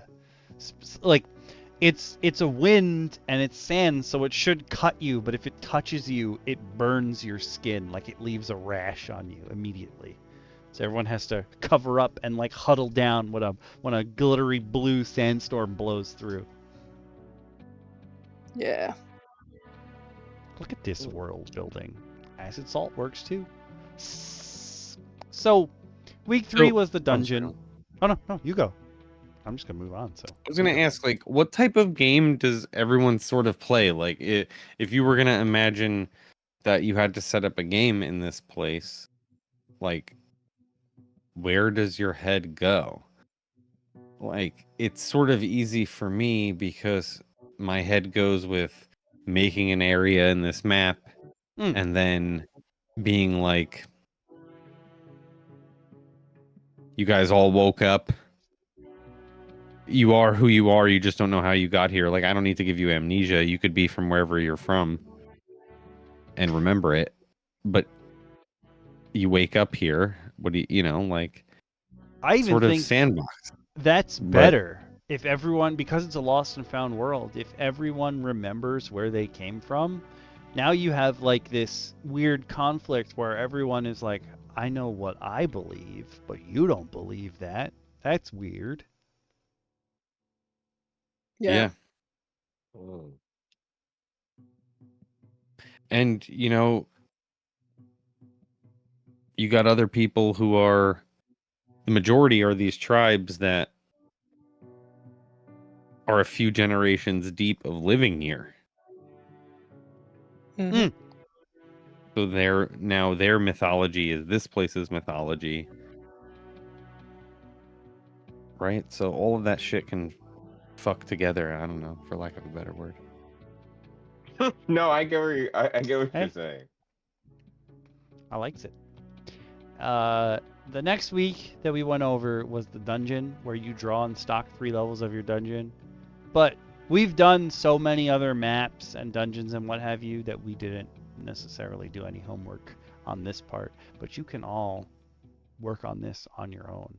And if you have a dungeon that you thought of using this, please let us know. Drop it in the comments. Hit us up in the Discord. Like, this is the cool thing. The one thing that they talk about here is that you can have a budget for building your theme.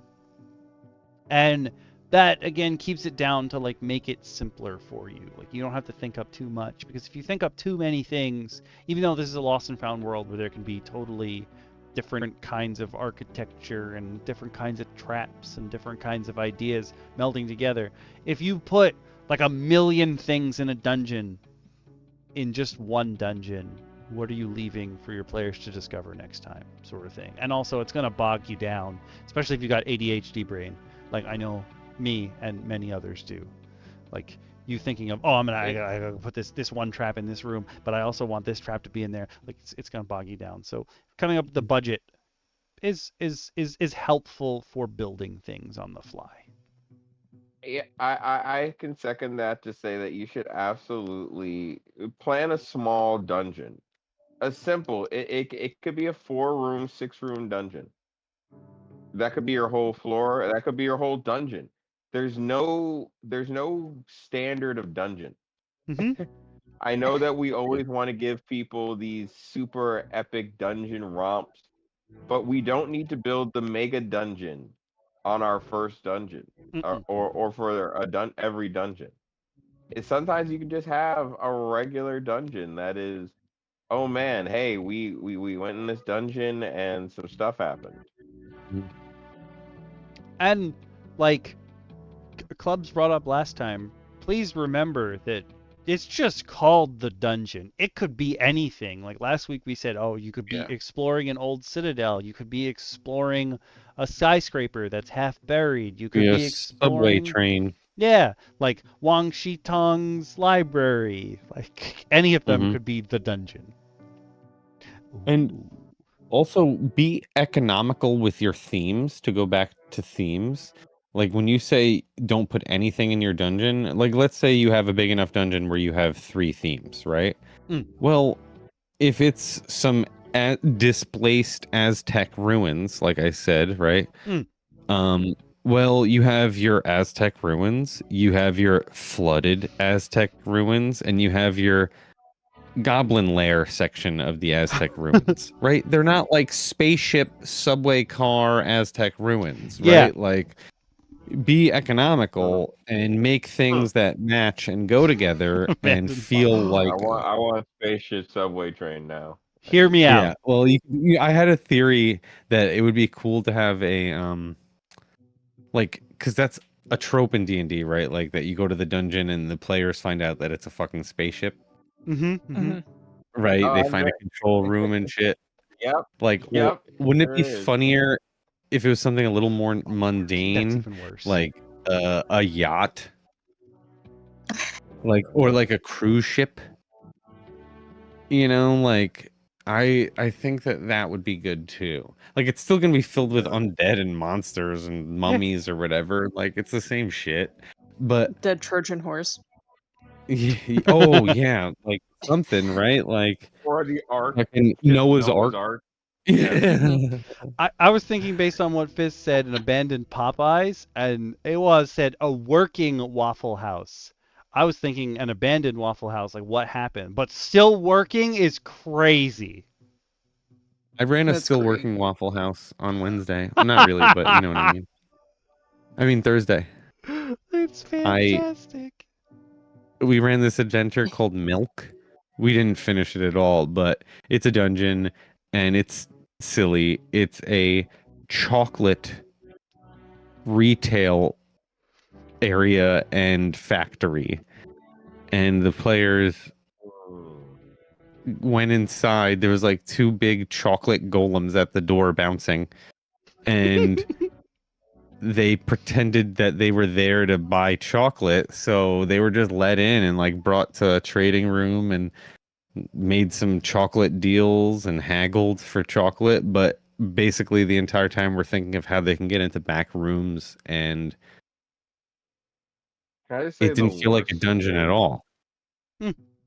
Sounds What happened? amazing. Yeah, it was cool as fuck. I gotta run you guys through it. I said one day I gotta run you guys through something. I think this would be Oh, an interesting and on theme of kind of silly.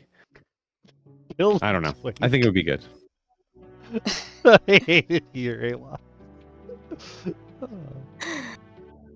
But now I think we're caught up to one of these things was extra credit. Map out all 3 levels on graph paper. You can write it on any kind of paper you want. You can go print out some hex paper. If you got tarragon tiles, just the same way you built the overworld map, you can build the I almost said underworld map. Maybe your dungeons aren't underworld. Maybe they are like way up in the sky. Maybe they're floating islands. That's up to you.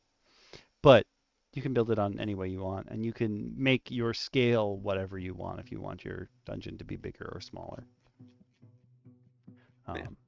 They drew it like this. And it doesn't have to be a scale map. Oh, true. It doesn't even have to Like be true scale. scale. It could be just like an idea web. Hey, Was, control yourself. Oh yeah, that's what they did, right? Yep.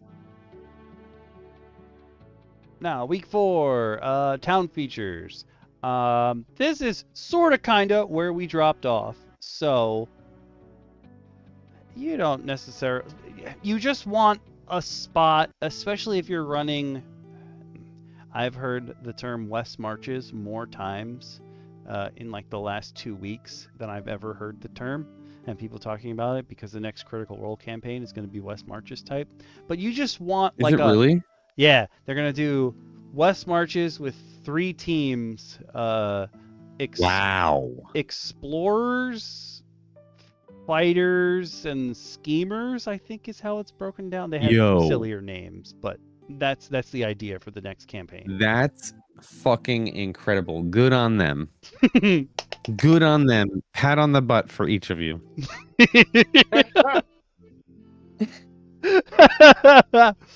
But like that's incredible. You just First want of all, a spot. That's the dream. Is it? That's the dream. Let me tell you, that's the dream. First of all, you have your own world, right? You have your own whatever. You make your own places, your locations and NPCs and lore and all this fucking goody good your like GM stuff that you like to do.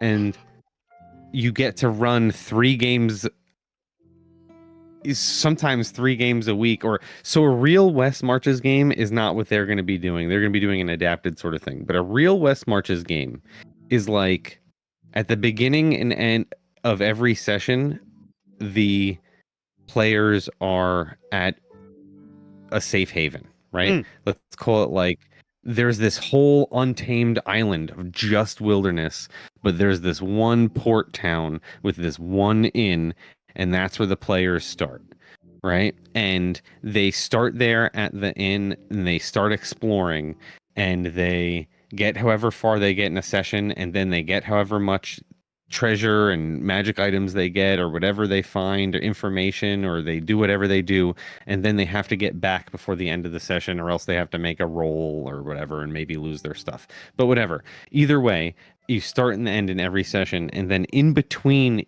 each session the calendar goes, right? So we play on a Thursday. On Friday the in-game calendar ticks a day too. So you're resting and stuff between sessions, and each party is like, okay, we got really far up this mountain, but we didn't get to the top. We really got to get to the top of this mountain because we heard that XYZ is there. So, you know, we played last Thursday, but I don't want to wait until next Thursday, because what if the other team plays before next Thursday and they go up the mountain and they get it first? So we got to play on Tuesday at least, like latest. So I'm going to hit up the GM and ask if we can play on Tuesday, because I want to go before any other team can go. And then you say, hey, GM, I want to go. Me and these people want to go up the mountain on Tuesday. And then they're like, okay, cool, I can play on Tuesday. So we'll do. It's basically the players direct their own game.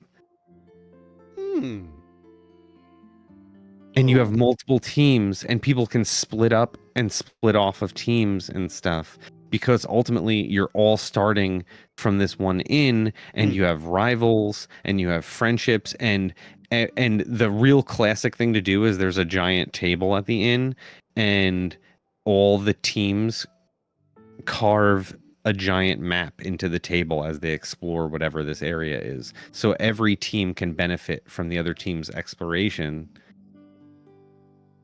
And, you know, like when they mark a dungeon on the big table map, now every team is going to scramble to go to that dungeon and clear it out first. That's the fucking dream. This is fucking... You don't... Like, it preps itself. When I started my campaign, being that you were there, you know, I had way too many people. And there were so many more people that wanted to play. And the idea was that the current group that I'm still running, it's our 5-year anniversary for this campaign. We're going to have our session this weekend, actually. But, like, the idea was that this group was going to establish an adventurers guild so that we could run games out of that for other people. And they have not done that yet because they have other stuff to do. Yeah. But, like, the idea was that was what was going to happen, so that you can just trade people in and out, like the D&D Next playtest. And I agree. Like, that's the goal, to have one central area that everyone can meet up in and adventure out of. Like, if you had your own setting, right? You just have this whole world of people, this whole stable of characters that are helping you go through and like write the story of your world, and they become it's them driving the story, right? If they're not interested in going and slaying the dragon, then that's not what the story's about. It's whatever they're about, and you don't have to worry about like, does it fucking interest them what they're doing, because they wanted to do it. There's a lot Right? to be said for that. There's a lot. Yeah. It sounds like it's like a lazy thing for the GM to do, and like you're not like right. It's not. No. It's also a It's great not way. the easy way out. Yeah, it's also a great way. Like, if you have that say bounty board or something like that, where there's a bunch of different quests, and if you have a whole bunch of players, like you said, like some players don't want to go slay a dragon. Some players want to go help a passing merchant so they can deliver some silk. Yeah. Or some players want to run a building. Like, someone's like, oh, we need bouncers for our nightclub, and we need someone to work the kitchen. Some players are like, that's what I want to do. West Marches is also good for that if you've got a ton of players coming in and out. Yeah. And they're good at giving each character their own motivation. So they're not going to be like your average player, or it's like just roll up a fucking character and let's play, and then it's like, what do you want to do? And it's like, I don't know. Tell me what the fucking adventure is. Like, they're going to spend some time on their character and they're going to be like, my character needs to go find this thing. You know what I mean? They're going to have some drive to go out into the world and do it. And that's honestly, they write their own stories.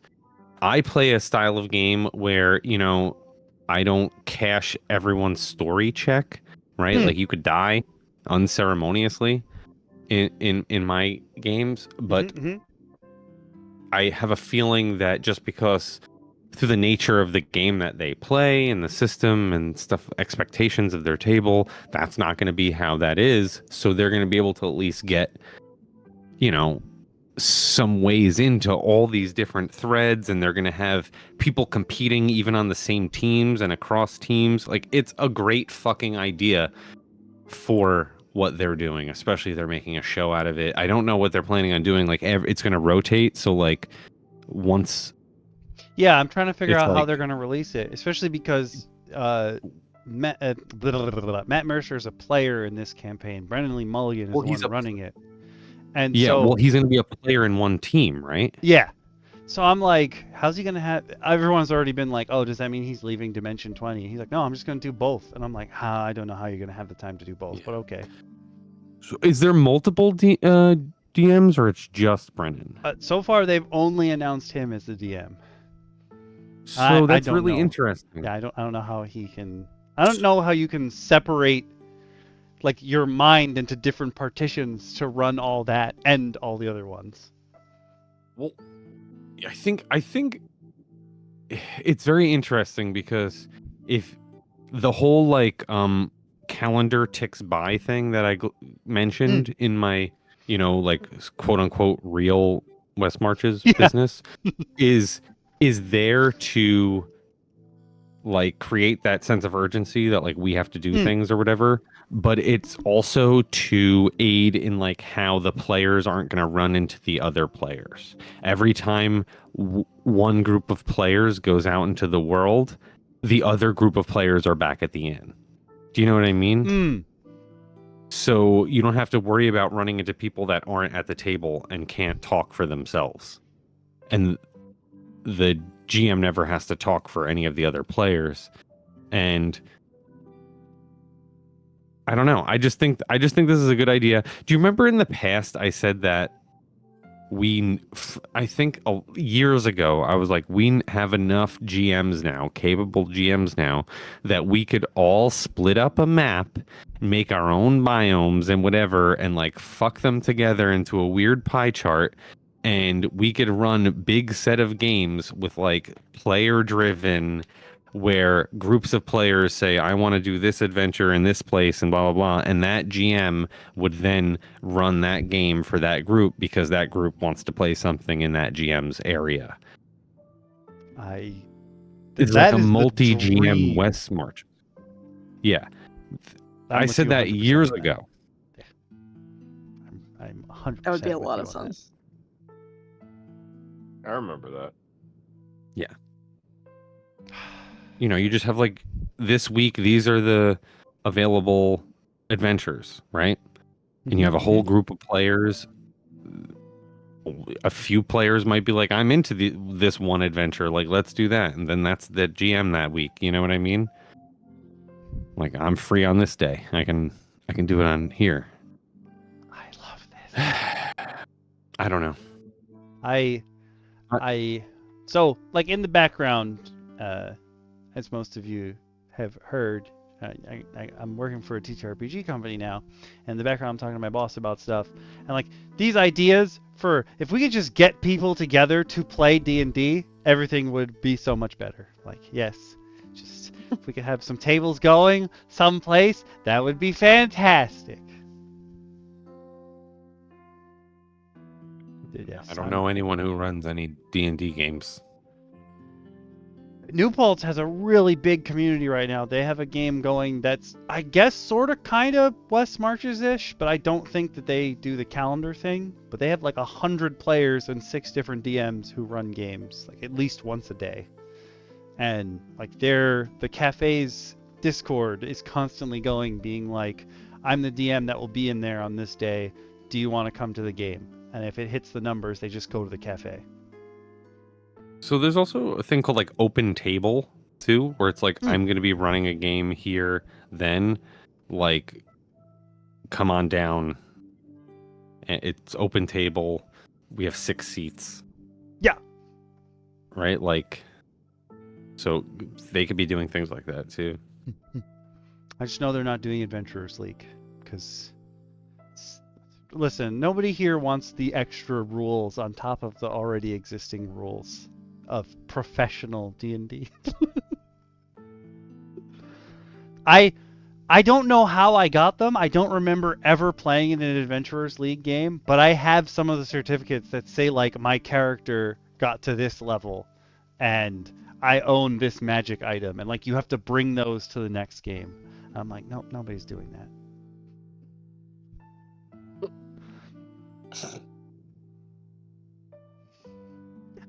TMs. That is an idea we're trying to workshop right now. But if we could just get a whole bunch of games going at once, even just like a how to play leading into session 0 would be fantastic. Just gotta workshop that a little bit. Just a little. These are games you want to set up for like community games? Yeah. Yeah, you can definitely do that. You can set up like in a Discord or something, schedule events where you have like sign-ups for that kind of thing, you know? You can do that. I've seen that. I'm in Discords where they do that. Your Discord has one too. You converted. Oh yeah, with the forum things? Yeah. Yeah. Us here in DM Roundtable, we've had this conversation before. While it would be cool to do that in Okamigakure, there's too many things happening in Okamigakure. It would just get washed out. So we would most likely be making another Discord specifically for that kind of looking for game stuff. It would probably just be the straight up DM Roundtable Discord, to be honest. Whoa. That would be the logical. You talking us having a single Discord for all of us? What are you saying? Not that saying where it's gonna happen we now, can run but I games with each mean, other? if we be running games, if we're all running games, that might be the choice. And especially to run games for each other. That too. I want to see how you all run games. I'm interested. Yeah, like. And I obviously I'm gonna run for you too. Like I said it a million fucking times. That's insinuated. I didn't think I had to say it. Just making sure. Yeah. We've just said one so way many times street. on here, like you can all be playing the same game, but you're not actually playing the same game. Like every table is totally different. Yeah, and I know you guys don't even play the same game as me too, so that'll be a True. bonus treat. Bonus treat. It's great. So yeah, we're not gonna work on our own Citadel or what have you, because realistically, we just want you to know you should have some central location that your players can go back to. And maybe when you start your campaign and you're in the desert, clearly your people they just down here. They don't have that. Maybe your first session is finding that, or first or second session is finding that. So there is some happy place where they can go back to. It's like, even in video games now, there are safe rooms. Like, think of the Resident Evil, the Resident Evil 2 remake, where for some reason Mr. X can't walk into the save rooms. And if he is following you directly, he'll literally poke his head in the door, see that it's a safe room, and he just backs up out of the room.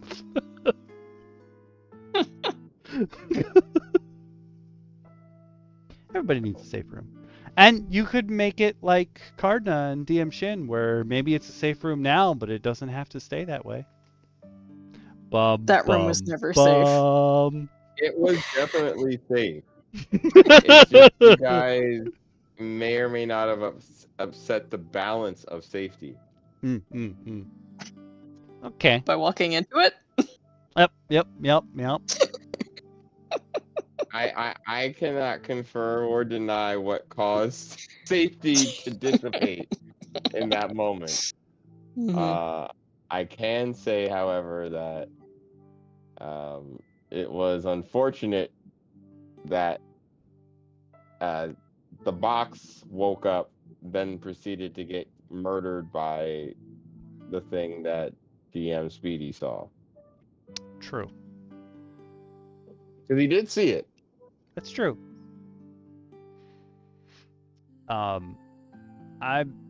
We're gonna skip over the rest of this, but this create at least 5 NPCs. Ignoring that, each with a DNA, where D is a distinguishing trait or feature, N is what they need most, and A is their agenda. You could do that for everybody. I think every one of us has some idea of this. What I've been doing lately is, if it's an NPC that I think, not even that might be important, for every NPC that I know I'm going to be running a lot of, I'll just write a sentence or two that's got like a general gist of what they want. And then whenever they come up in conversation, or they come up to join a conversation, or we're out in combat and I need to know what their turn is going to be, I just reread that sentence.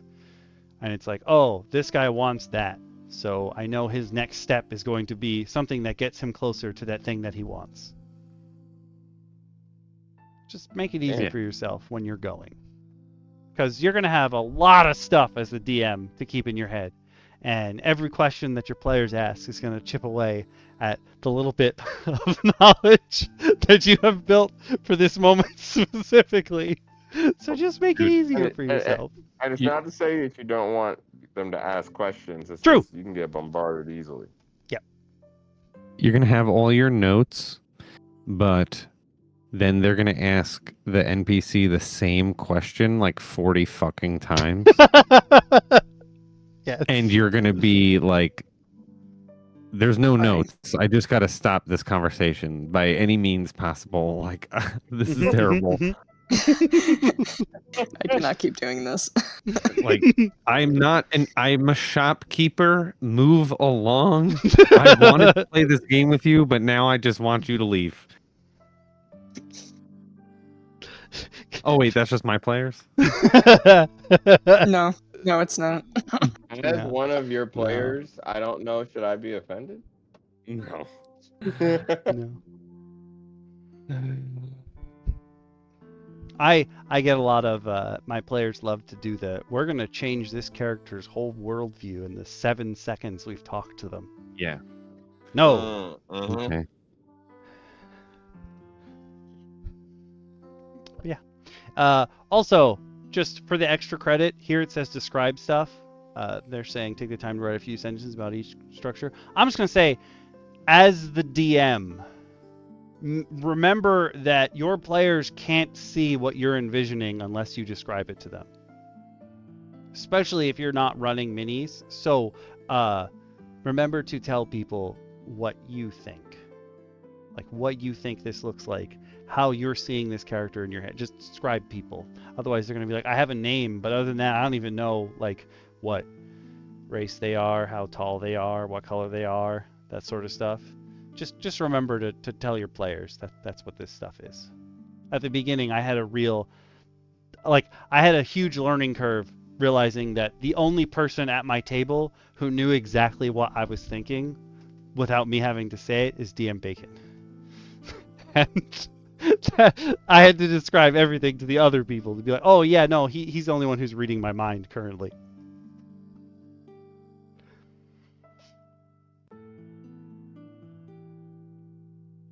Statues, not a griffin. Yeah, I agree with that. What you're saying. Sorry, it's delayed. No. Because the game is a conversation. It's just a dialogue back and forth, right? And you're just describing things. It's a collaborative storytelling game. You got to collab to make the story. Yeah. Look at you bringing it full circle. And here's their town map. They also gave a whole bunch of stores and stuff that you can totally just rip right out of this and put in your world wherever you want. You don't have to make your own. You can just use those. There's hirelings and what have you. Not everyone needs to hire people. Not a griffin. That's probably a rock. And I'm going to consider this. Look at this 1E Dwayne, DM Lacara. I was waiting to see if you mentioned Dwayne. You know, Dwayne the Rock. Oh Lord. There was a rock in our game that I had to pull out of thin air at one point because somebody had a Out like of thin bird air, you said. summoning. Yeah. They needed to go like a really long distance, and they asked the Raven Queen for a lift, and like that was the answer. And instead of just rolling with it and being like, here's our ride, cool, we got where we're going, thanks, bye. Of course, I run a game where every single member of the party is an adoption agency of their own. Yeah. Everyone decided that the Rock had to join the party.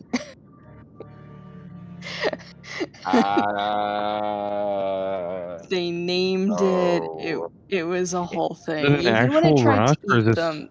Yep. Yeah, no, it was an a actual Dwayne the rock. Rock Johnson joke? Yep. No, I mean they made it into a joke. It had a different name originally, and then one of us was like, "Why is it not named Dwayne? We've made a mistake." Yeah. I think that was you. Probably.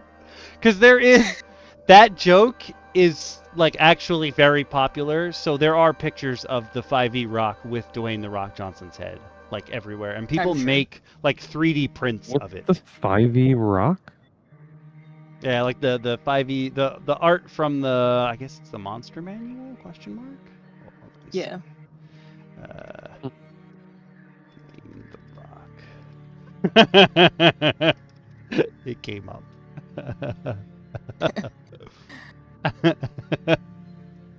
Bubs, I can tell this is just like blowing your mind. This is a bad version of it. Some people do like way better art of Dwayne the Rock Johnson, but this is one of them.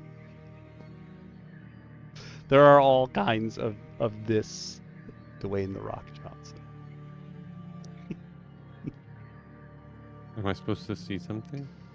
Oh, I put it in. Wait, I can send it to our chat too. I just brought it up on the stream. Just in case. Oh, a rock. You motherfuckers. Did someone say without a K? Like this entire time I'm like, cool game, guys.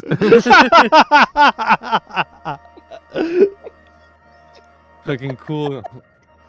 That's what we're doing. All right, we're adopting a rock. First of all, Sorry, I was like, did I have a stroke? And you explained why we're talking to the rock at all? Yeah, that's amazing. That I'm so actually immersed. was amazing. I'm so immersed. I was not thinking rock with a K at all. Dude, I here I am realized like, it. and I'm stoned, but like, I don't think it was fully 100% my fault. That's No. what I'm saying. It definitely was not. And to be clear, one of my party members does have a pet rock with a K. True. Yes. See, I wasn't that far off. Mm-mm. You were not. Full circle. That pet rock also might be alive now, so I don't know. It is now, yeah. Sentient pet rock. Yo, I'm all about sentient things. I don't show it. You definitely don't. You killed pig. Dude, why would you say that I killed pig? All right. To be fair, you didn't kill pig. A What, player killed pig. Who was pig? My Inquiring minds need to know. Our hunter had a pet Merriman, which is like a pig, but it has like it's a golden flesh and hair, and it has like spiral tusks. It's like a little boar, like a micro boar, a golden micro boar. And it was very cute, but it actually was like a beast and it killed a lot of things. But it died like a session or two ago. And have you been getting flack? just now. I've been dead for. I don't even have a character. I'm not even currently in the campaign as a character. So yeah, because he died too. Yeah. He died the session before Pig died. I'm not gonna lie. Also, the most flack I've ever received as a DM is when I had a bunch of red caps in the forest, and there were some wolves. There was like a wolf pack, a dire wolf pack that my players could have saved, but they took too long, and a bunch of the wolves died, and they were mad at me for months. I can't believe you killed all those wolves. You love wolves, and I was like, I didn't do shit. You guys, You guys were slow. didn't save them. Mm-hmm. It's always Oh your fault, boy. brother. Yeah. Well, anyway, I didn't kill Pig. No, you didn't. I believe you. Believe you 100%. I maintain that I didn't. You would've. really. I I know would you have. would No, have. I'm just kidding. You were right. No, you. Be fair. Pig was more useful than most of the things we have. Yeah, you know, Two it most hurts because useful- it's true. The two most useful members of the party have recently died, in my opinion. Yeah, you, Ooh. No. the healer, Well, yes. and Pig. Pig did a lot of damage. Pig had 8 health, which was like upper average. Right? Above average Mhm. health for the party. So violent, Vince. That's why we love you. Okay, so week 5 is the larger world, which is pretty much all we've already been talking about this whole time. And how you can break it down between GMs. Like, you can play this with multiple GMs going in there, which, honestly, I feel like was sort of kind of the original intent. Like, in a way, to have more than one person be able to run it. Yeah, I mean, the idea was that each GM would have their own world to run, but that everyone would, like, that the players who, you know, like, there are some players that, like, don't want to, right? Like, obviously True. anyone could if they wanted to, but some don't want to. But the ones that are interested in that kind of stuff, like getting behind the screen, so to speak, like, you all do it. Like, they didn't even think to sell adventures in the beginning. True. They didn't think to sell adventures or dungeons even, or settings, campaign settings, because they just thought that, like, that was the fun thing for the GM to do. Other third-party companies started selling adventures and dungeons and settings and shit like that, and they were like, "No," so they started doing it themselves. And that's how you get, like, literally the first Dungeons and Dragons official adventures were because other people started doing it first, and they didn't even think of doing it. They released Dungeons and Dragons, the 3 little, like, brown booklets or something in the box, right? The box set, the original D&D, 1974, and then they released Blackmore and Greyhawk, not in that order. I think Greyhawk, then Blackmore. And those both sound like settings because they are, but they were actually just house rules. And one was Gary Gygax's house rules that he was currently playing a year and a half later. And the other was Dave Arneson's house rules, but Dave Arneson didn't know how to spell, and It was late. also he fucking hated rules. So the rules are just like, not really rules. But there's no setting information. There's no anything in there. There's no explanation of the world or anything like that. So they didn't think you wanted that. Like, they just thought you wanted how to play the game, and your friend who was the creative one was going to do all that fun shit. And they didn't even explain to you what that fun shit was, because they didn't realize, like, they all knew it, and it was a product for them. It wasn't a product for millions of people across the globe. It was like, my board game club finally printed the game we've been playing, sort of thing. That's cute. Yeah. And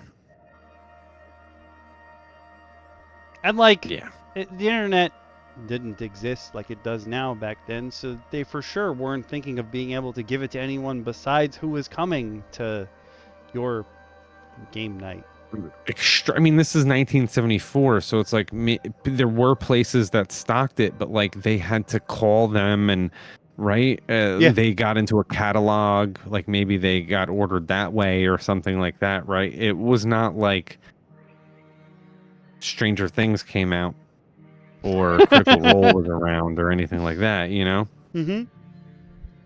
It's so funny how Japan had a Critical Role like way before we had a Critical Role. Mm-hmm. With Record of Lodos War. That's so funny. When people just discovering Record of Lodoss War now are like, wow, this is D&D. Yeah. Yeah. Yep. Mm-hmm. Yep. It is D&D.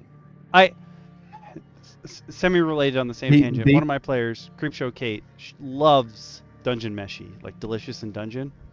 And at one point, I was like, this is just a D&D party, like going through their adventure. Like this is a D&D game that's literally a BX D&D party.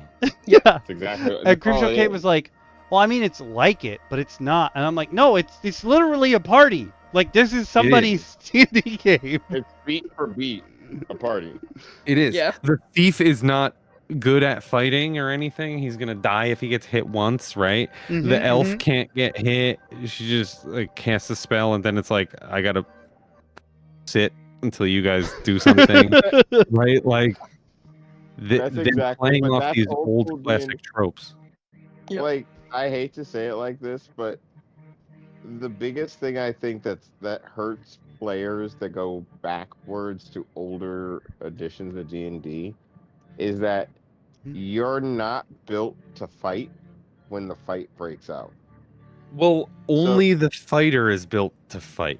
Well, yeah, because only the fighter can do something every turn guaranteed. Fight.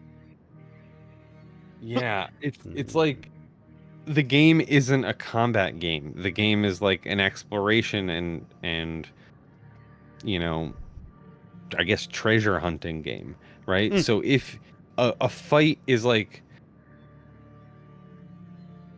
it's the last resort, but it's an inevitable last resort. Like it's a ticking time bomb where like if you don't go in with a plan or if you don't go in with some kind of like surprise tactic or something and end the fight before it starts, then inevitably you're ticking down to a fight, and that's a bad thing. You don't want to be in a fight.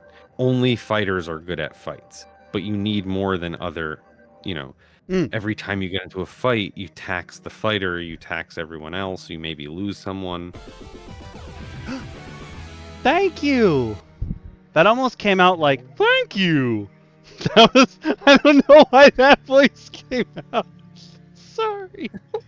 That was a subscription. Thank you for that. Yo, we're lighting up the left side. Thank you, YouTube. Let's go.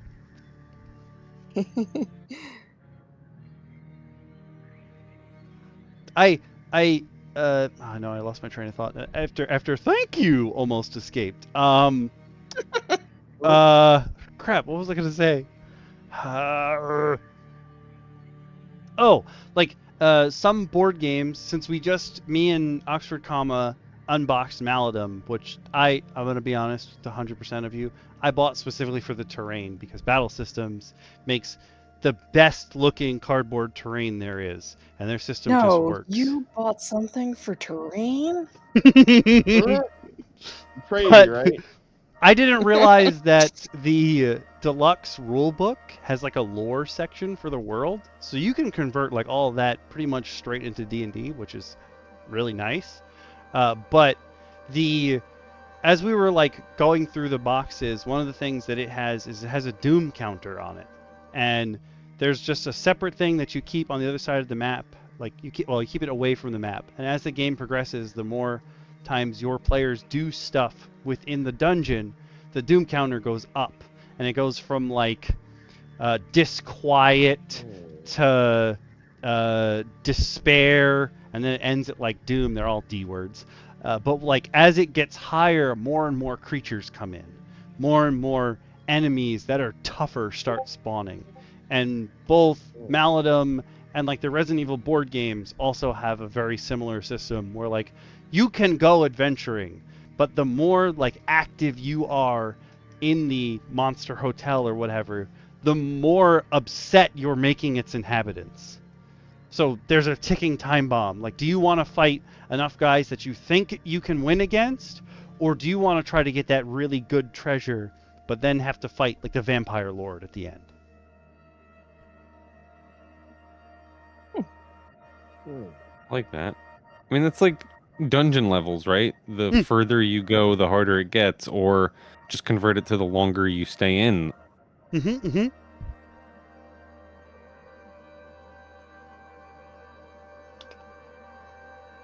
I'm just gonna.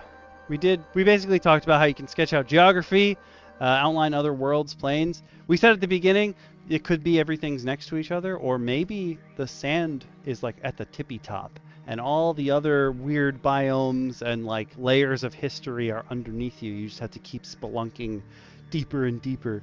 It's up to you guys.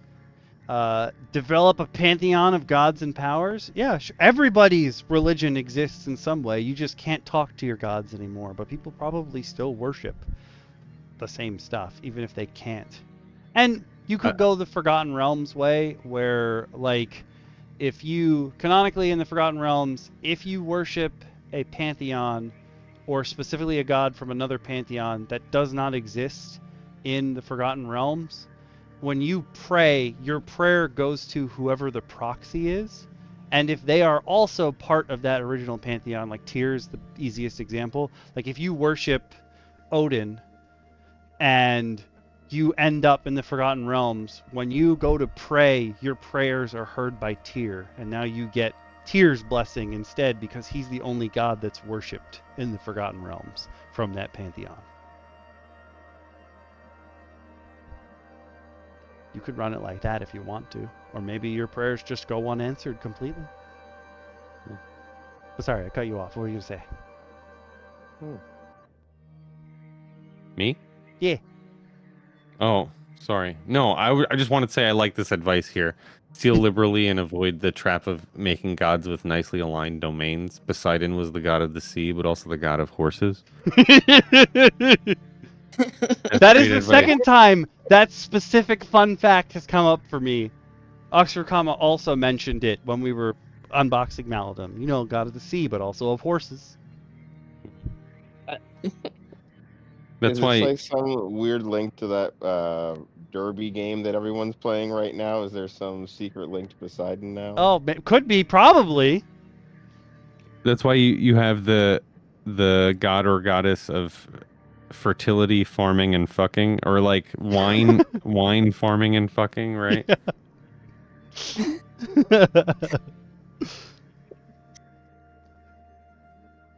Oh, Yeah, my good. books are hungover? Yes. The god of drunk libraries. Specifically drunk Steal libraries. liberally is great advice. Steal liberally is such good advice because honestly, fuck everyone else. It doesn't matter. Like, you don't owe them shit. Like, one day we'll be dead. Fucking steal that shit. You like an idea? It's fucking yours. Own it. Make it something, right? Give it life. And like, you can even make a fun little the amount of times I've seen like a Reddit post where someone's like, oh yeah, it took my players 76 sessions to figure out that I was actually playing Sailor Moon in their gritty world. So you can do whatever you want, man. Yeah, definitely. Do it. Live your happiest life as a DM. I said the quote last week. Creativity is right. Creativity is a measure of the obscurity of your references. Yes. So steal. That's still metal. That's such a good line. I love that. create some higher level NPCs and villains, including their DNA, sure. But I will advise you, I think we'll all advise you against, if you're the DM, don't just make an NPC that's actually a PC, but is just better than the rest of your party so that you can steal all the glory. That's not what you're here for, man. You mean you're Yeah. not here to make a character that's gonna do everything one shot? We don't all need... Listen, you could have your comic relief Yeah. DMPC, like, oh my god, what is his name? Zank Yendar from the D&D movie. That's why he's there. That is the one NPC that's actually the DM's PC that can do everything at any time. Make your DMPC like the level 0 like merchant that hired them, or like the torchbearer that's bringing the guide Yes. that is bringing them to the forest, so that you can answer questions about the world during session 1 and 2 and 3 or whatever, but you can't help with adventure. Yeah. Right. And when your players are like, oh, we're playing a new game and we're stuck because we don't know what we're doing, at least you have someone in the world that can be like, if we go here, then blah, blah, blah. And it's not just like you telling the players. You can keep everyone in the game and like do your little butt pats in the direction you need them to go. I like DMPCs. Just make them fucking cowards. And not powerful, right? Level 0 cowards. Yep. Or do what I do, introduce a character that's critically important to the world and then completely forget that they're tagging along with the party most of the time. That's great. I'm a big fan of that one. I don't actually recommend that, but it is useful for when your party is fighting and they don't have help from the powerful interdimensional deity that's traveling with them. Okay, I'm going to say something here because I don't think any of my players are in this chat. But, No. the character in my campaign that used to be Clubs' character is like a DMPC now. And oftentimes, he might be with part of the party that's in combat or what have you, and I just pretend that I forgot to add him to initiative. You didn't forget. I did not forget. Okay, sometimes genuinely I've forgotten that he's there, but a lot of the times I know he's there. I'm just letting them do this on their own. Yeah, my players are constantly being like, and what are they doing? Like about whatever NPCs are with us. And I'm like, they're I was thinking about them, don't worry. I remember that they were there. Your character is a abyssal tiefling, so when he got to like level, I don't know, 3 or 4 or something, he got the ability to make it rain blood. And like that is, since you left, that has been his second most memorable thing, where they were in combat and I was like, no, I want them to struggle with this. So I had him be like, I think I can distract everyone. I'm going to try out this new thing I learned. And it started raining blood. And instead of worrying about the combat, each one of them in character was like, why? Why would you do this? Oh, it's a creature. I thought it would come after the blood, so I sprayed blood everywhere. Like, I'm covered in it. So sometimes you spray blood. Sometimes you throw the cultists into the burning sacrificial flame. It's true. You never know. I feel like most of your stories start with, and then my party, instead of doing the thing that was in front of them, started arguing. Yeah. I know, it's like talking to my mom.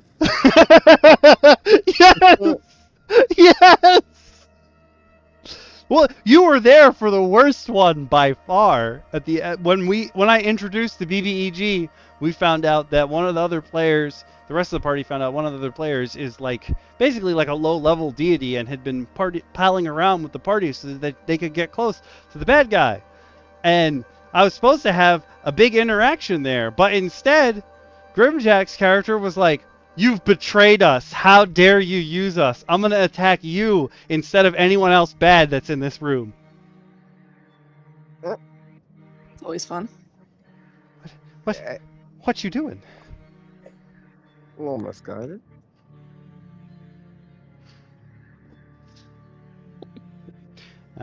Create a calendar with festivals and other important dates. Super fun little things to add if you want to, like, if you're in the Forgotten Realms, there's already a calendar you can go look at. A lot of people don't even pay attention to the dates or the numbers or what have you, but it's cool to have something that your characters will look forward to, like a festival. We went over a whole bunch of maps that take place on festival grounds where, you know, it's all normal and nice and then everything's on fire. Feel free to do that too. It doesn't have to be a happy occasion. Yeah. If you don't like to run festivals, you don't have to really. You know what I mean? Like, It's if you true. don't want to be like coming up with fucking mini games and shit, you don't have Yeah. to make it like that too. You can just make it like there's holiday food. Go eat some. Yeah. And if you're coming up with mini games, you can totally cheat by just having your players play games you play in real life. Like, I just added Here to Slay to the world of D&D because it's pretty damn close anyway. Speaking of the calendar, though, I got one classic quote for you here from Gary Gygax, who I'm going to butcher the quote because I don't really remember it, but the gist of it is he said, "You cannot have a meaningful campaign without keeping strict time records." Ooh. Meaning that, like, if it's you're like not sure how long you've even been playing in game, they're like you're level 6 and it's been 2 weeks since you were level 1. Like, it feels like maybe I don't even know. Oh. No, you're So I also like not only that, but it also not necessarily that you're waiting for like a countdown timer to go off, but like you if you don't have the time, you won't it's harder for your players to realize that they are not like the other people. They're not like us to the rest of the people in the world. There's no way I could get around saying that. Not like us. They're not like them. Like, you're adventurers, you're going out and risking your lives. Of course you'll be most likely, if you survive, most likely more powerful than just a bread maker or what have you running through the city. Baker is always my example too. Really? I was just thinking, Every what time would I talk about a logically be the next step up from, like, if I was a commoner? I was like, oh, I'm gonna be a baker. Dude, every single you can't time. step up from the commoner. What are you talking about? Step up. I just mean, like, in the what was this commoner doing? Well, their regular job was baker. There you go. You're right. I can't step up. I did get to use. I don't think any of my players are here, which is fine. A couple of the characters, I just went straight for the commoner background for the characters that they might end up playing this week. Yeah. I can't not. The commoner lives. It's so good. It's so good. Long live, long prosper the commoner. Just out there being a regular guy. Clubs is a professional guy in D&D. Mm-hmm.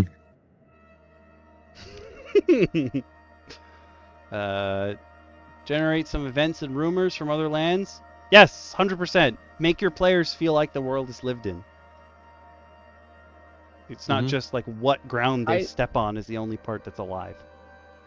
I think one thing that should be said about this is it doesn't have to be explicitly written out like lore or someone having to tell you. It could be in a location, a creature, an item, a festival, a special date, the name of an old emperor. It could be so many things that help you that don't have to be explicitly, hey, tell this person this for this. And not all of them have to be hooks. Yeah. Not all of them have to be true. Also that too. Some could be partially true or false. The one that I will always use, and I had used it in my campaign first, is if your adventuring party is starting out from a low level and they're unknowns, as they become more famous, I kept scaring my players by saying, if you guys don't come up with a party name, the public will come up with one for you. as you start to Okay. become famous. You're going to probably want to get ahead of that. Yep, that sounds horrifying.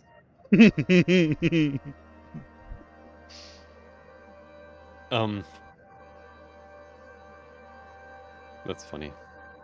I think for me, they would just start calling the party by one character in the party. Mm. And that is something my party probably does not want. It I would don't just think be so. pig. Can confirm. You know, D&D is a lot of fun. Mm-hmm.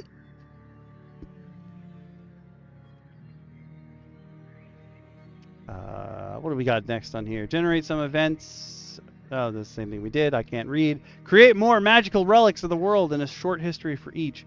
That's pretty fun. Make your own magic items is basically what it's saying. Do whatever you want. Put in any magic item you can think of. They don't need to all have like I'm a +2 weapon that lets you shoot 19 fireballs when you swing your sword. Please don't do that. They could just be something silly like, when you hold this up and it's daytime, it will always point you true north or something like that. Like it glows That in is the presence. useful. Yeah, glows in the presence of humans, but you're in a human settlement, so it's always glowing. And then when you leave it, you're like, oh, it's not as glowy. What's happening here? It doesn't all have to be pure combat. It does this thing. Make I them agree. silly. Making counter tables for each of the terrains? Sure. Especially if you've got different biomes where different creatures live. Why not? Or there's different kinds of people hanging out there. I don't remember if it was last week or maybe the week before. I think I was talking to you, Shin, about this. In Horizon Forbidden West, there's 3 tribes that you like constantly interact with in the game. And one of the tribes is all about violence and being the strongest. And they're, I will fight anyone else I see on sight. And for some reason, they decided that was the tribe that you're going to interact with the most. So their people will just be in other people's territory. And when you walk by them, they wave and they're like, hey, what's up? It's nice to see another person out here. And I'm like, that's not your tribe. Why are you doing that? Like, make it make sense.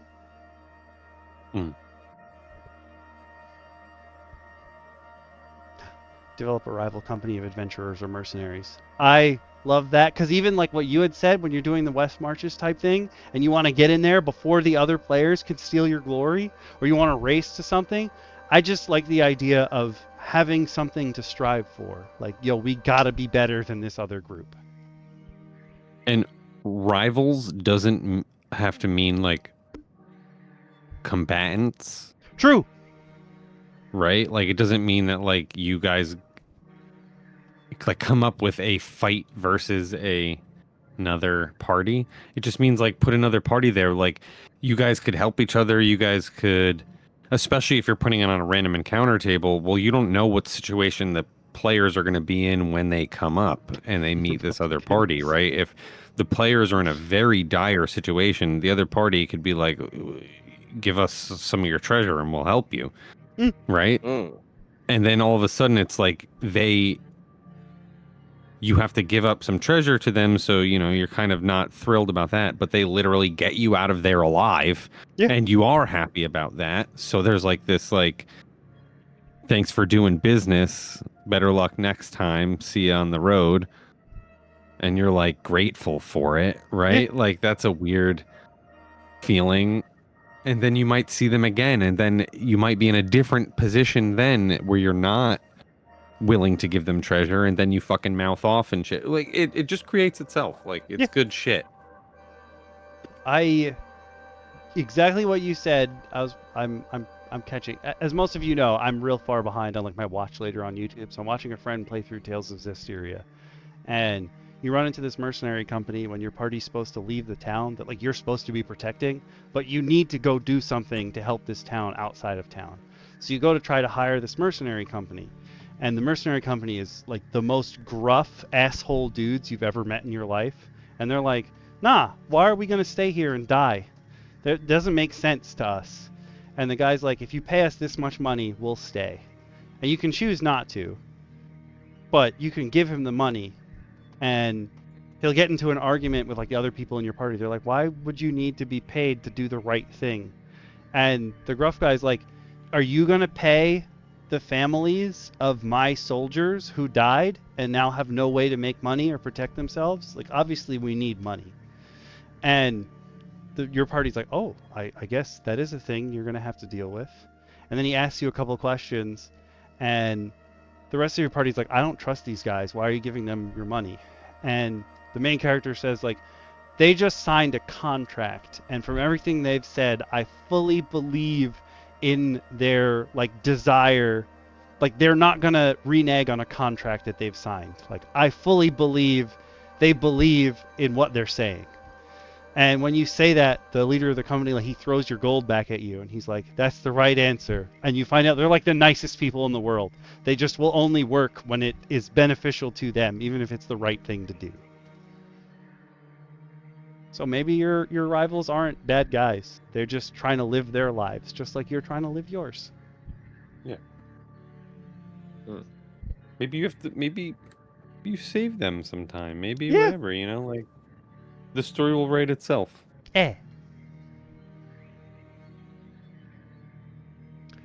Seed the map with unusual. Yeah, if your map is bland and boring, this is the same thing that happens in video games. If you have an open world game but there's nothing happening and no one is there, what is the point of your open world game? Yeah, there's also something to be said for like, oh man, what is it called? What's that word? I just lost it. Where it's like incongruity, where something is like sort of out of place. Am I thinking of the right word? Those sort of details that are like, I have a tribe of goblins that all use spears. Here's a goblin that uses a hammer. Is like cool. That sort of stuff happens. You know what I mean? Like where you have like someone who is outside of the norm as part of a cultural group that the party could meet, or like the party, like you have 3 orcs and your orcs are all, you know, like old school pig-faced orcs, but one of the orc has like a bear face instead, right? Just why not? Who the fuck cares? Yeah. It's cool. You know, like it just like you throw in these like extra unusual things. It's a fantasy game. Like it's a weird situation. You're living in this weird world. Things aren't all going to be explained, but they're going to add texture to the world. And if you have that one weird dude, that's generally what your player's going to latch onto. They're going to go like anime rules, where this guy looks different, he's going to be important, even if he's not. Let them wonder. Yeah. You can always do that with like, if you roll your hit points randomly and not take the average for monsters, you always like make the higher hit point one like the bigger one in the group or something like that. So your players know that like that's the one, right? Not that I do this, but you could. I actually wait until they get hit to roll. Oh, interesting. I don't take the average. I roll the hit dice for every creature individually. And I originally did it because I was afraid that 2 of my players were going to incredibly metagame and get worried. But like once they met their first creature that I rolled incredibly poorly on and just like got absolutely annihilated on like a regular swing, they were like, oh, this is exciting. I don't know if I'm going to have to hit this guy for a day or if they're going to explode when I poke them. I was like, that's not what I was going for, but this is fun for you guys, I guess. So it's fun for me. Yeah, I like doing that. But I'm lazy and I roll it when they get hit. So they'll roll damage and then I'll roll like hit points and they might be dead. Oh, I might try doing that. I've seen that. I've seen And that then I a don't few have to track it. times. Oh, smart! Yeah. That does save me a step. I won't lie. That would wow. But then if they're alive, I go, oh damn, and then I fish an index card out. I adopted sort of index card stuff from your suggestions. And when I first started, I was putting out the enemy and then like what mini it was in parentheses and then their health. And I put them all too close together and didn't realize it the first time like I ran an encounter. And now I'm like, oh, I got to leave space so I can track how much health they're losing or gaining. Mm. But at the beginning, it was just everybody was like smushed in together and I was like, ugh, I've made a mistake. I didn't think this through. I also do a weird thing with hit points. Does anyone else do this? So let's say they have 8 hit points and they got hit for 4 damage, right? Because this is me. I'm going to do it in the order that I do it. So I'll write 8 and then I'll write a 4 underneath it. And then if they get hit again for, let's say, 2, I'll cross out the 4 and write a 6 underneath it. And then they get hit again. Let's say they get hit for 4. I'll cross out the 6, write a 10. That's greater than 8. I know that they're dead. Like, I literally do it like backwards. I don't subtract. I add the damage until the damage is equal to the hit points. Oh, so thank players you for the follow. Sorry, thank you. We're having a good night. Yeah. Yeah.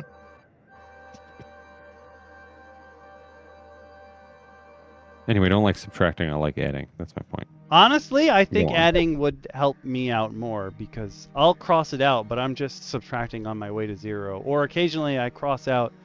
I only realized this recently. I don't know if it's because we're like nearing tier 3 play where more enemies are more likely to heal themselves. But I was only crossing out, and originally I would just leave a number and what have you.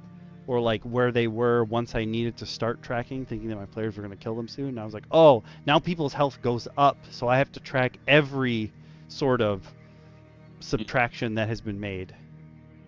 And oh, sometimes their health goes up and then back down. Or sometimes it goes up and then they run away.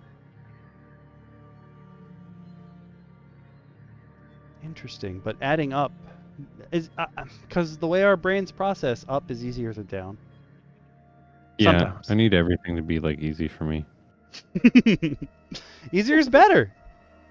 Yeah, I have this other rule where it's like my prep notes need to fit on like an index card, because if I have to fish for it, if it's not like immediately in front of me, I'm just not gonna remember it. So it's dead. I can prep for a million fucking years, but if it's not just easily accessible and in my face, like it's just garbage. I can 100% relate.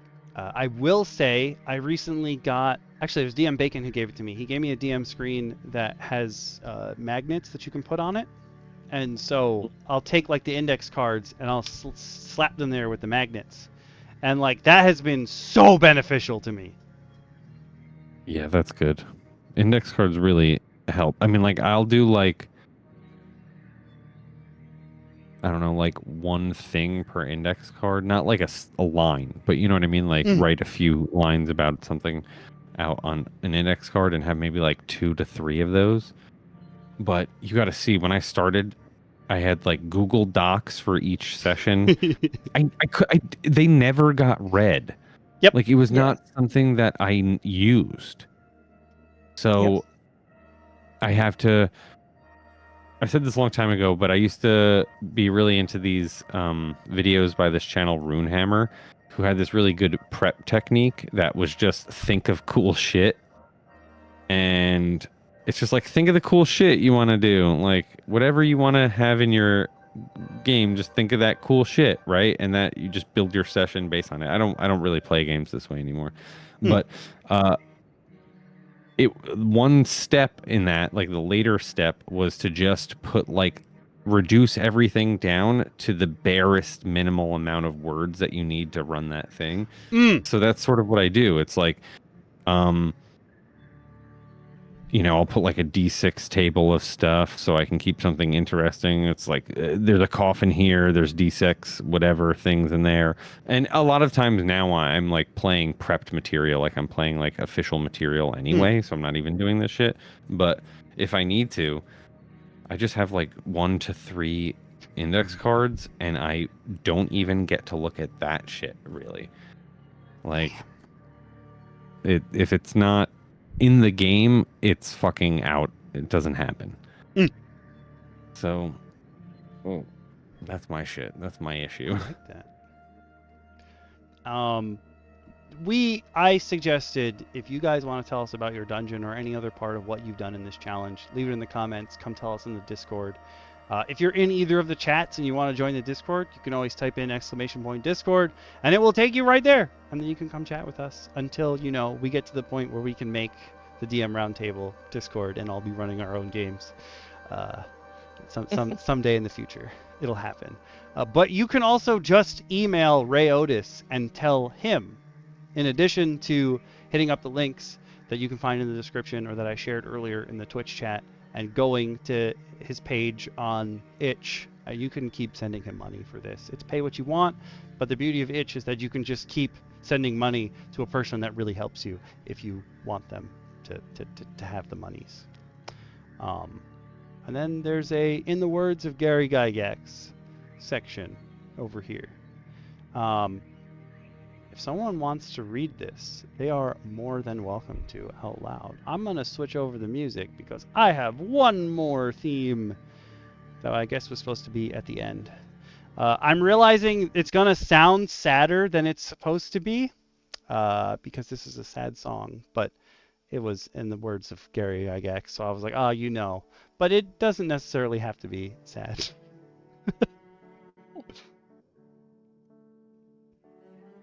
I'll read it. Yeah. Let me see. I'm just pulling it up on my own thing here. I'm probably not going to read the whole thing. Fair. All right, let's see. Just because I don't think the whole thing's going to be very useful. Fair. But let us assume that you have shelled out the requisite number of dollars to purchase all of the materials necessary for a D&D campaign. Rules, dice, reams of various kinds of paper, pencils, and so forth. Several persons have expressed a desire to play the game, so all you really need to know is the games. That's right, folks. The referee of the campaign must structure the game so as to have something to play. He must decide upon these things: the overall setting of the campaign. Well, 1, the overall setting of the campaign. 2, the countryside of the immediate area. 3, the location of the dungeon where most adventures will take place. And again, dungeon is reskin that, right? Mm-hmm. Put whatever fucking flavor of dungeon you want there. It doesn't have to be a dungeon, it could be anything. The layout and composition of the nearest large town.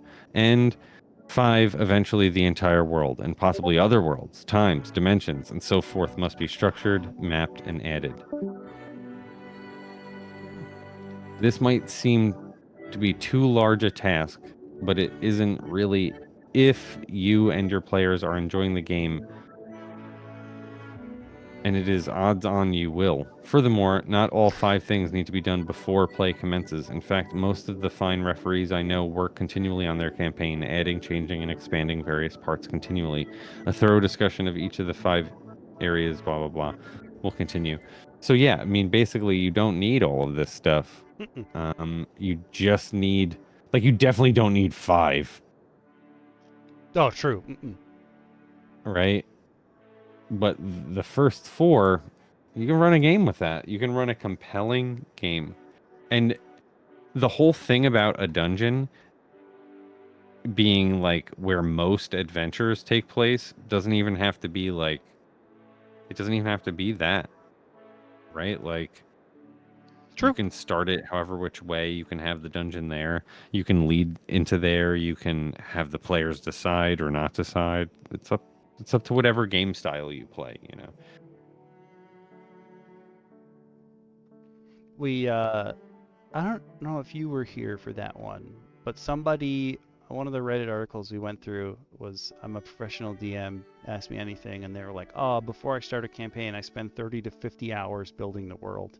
And we were like, that, you, like, just running the game in general, the moment your players touch it, it changes. So if you've spent 50 hours building this world without anything, like without adding anything that will change it immediately, you're going to have a problem.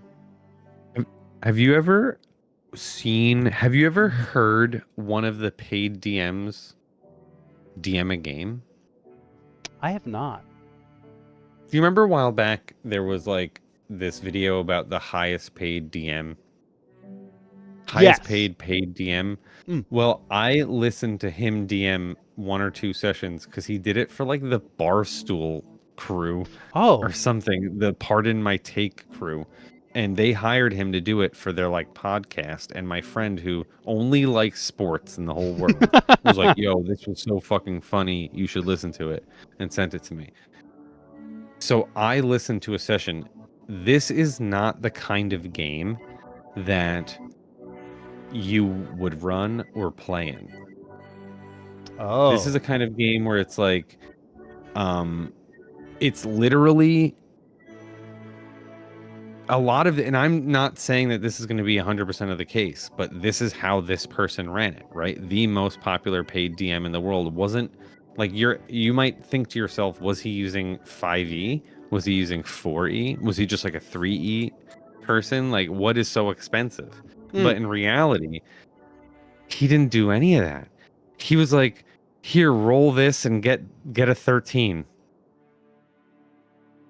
He was just like, I don't know, roll your 20-sided die and get a 13, and sure, you can do that. And the guys were like, I'm on the edge of a cliff. And he's like, okay, you're on the edge of a cliff underground.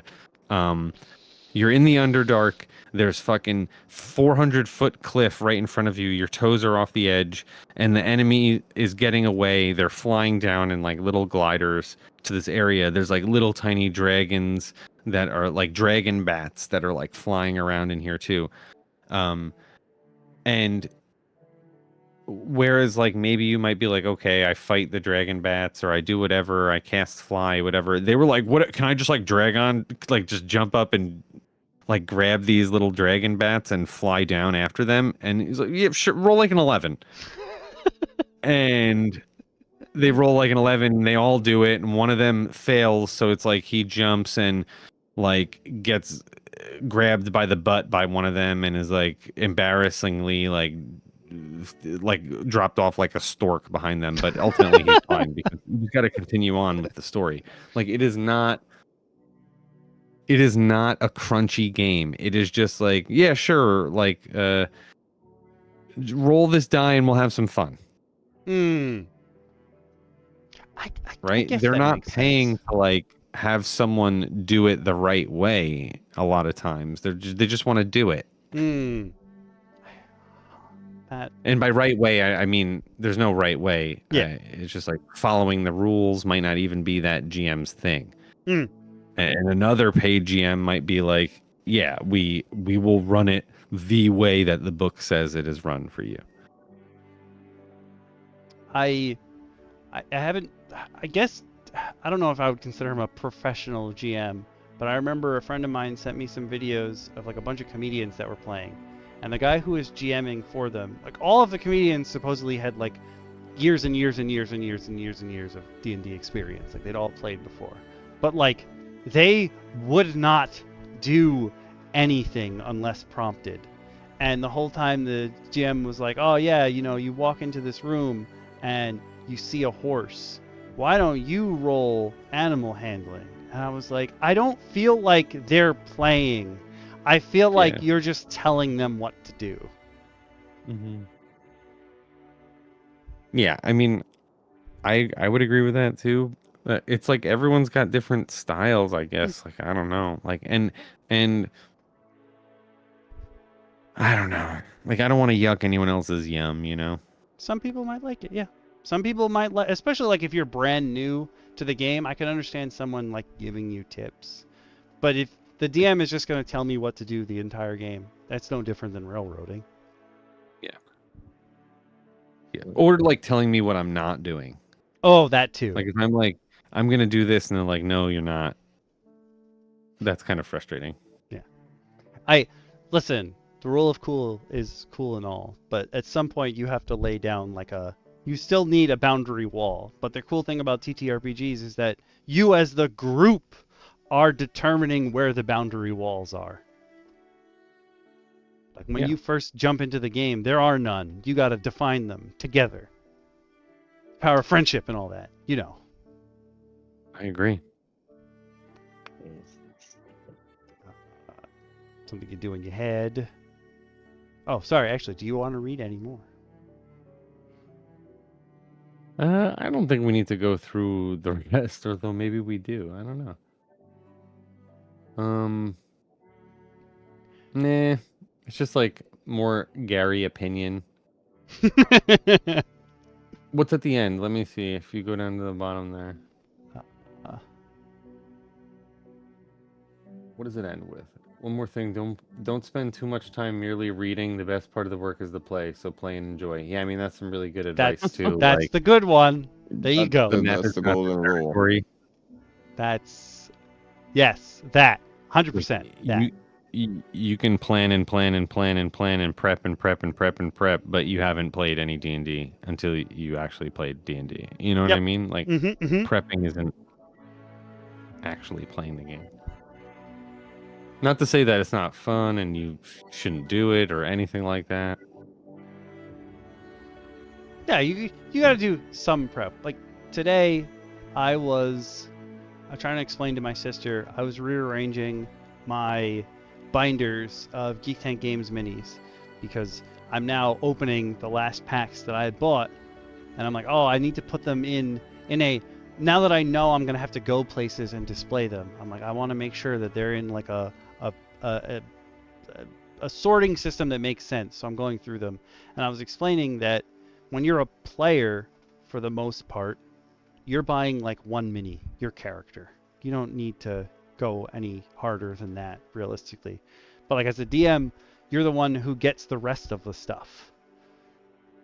The players, generally speaking, aren't the ones who provide that stuff. And my sister was like, I don't understand why you have to own it all. And I was like, well, if you're the DM, you're obviously you don't have to. You can use whatever you want for minis. I just have a problem. Okay, so I have many minis in many varieties, and I was like, you wouldn't give them to the other people because they're not like the arbitrators of the world. It doesn't. You can hand them stuff, sure, but it's not like they're going to be the ones to place it in the world unless it's somehow specifically related to their character. She's like, I don't like it, and I was like, well, then this game is not for you. You shouldn't be the dungeon master. There's an argument to be made that that's related to the reason as why there's all these class options in GM books like adventures and stuff, because there's one GM per table usually versus X players, and those players aren't going to buy every book that comes out. Only the GM is. So how do we get the players to want to buy the books too? We'll give them class options. Oh. That sort of makes sense. Speaking of class options, the current unearthed arcanas are all post-apocalyptic classes, and the community guess is that they're gearing up for in this world of 2024 D&D, where they're too scared to say that lizard folk are into cannibalism and other things. The community guess is that they're going to release a Dark Sun book. I hope it's good.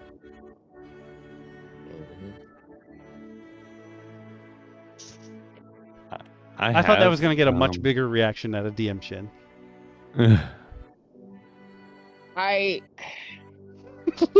I'm hesitant whenever they bring up Dark Sun because I don't need them to reinvent the wheel. I just need them to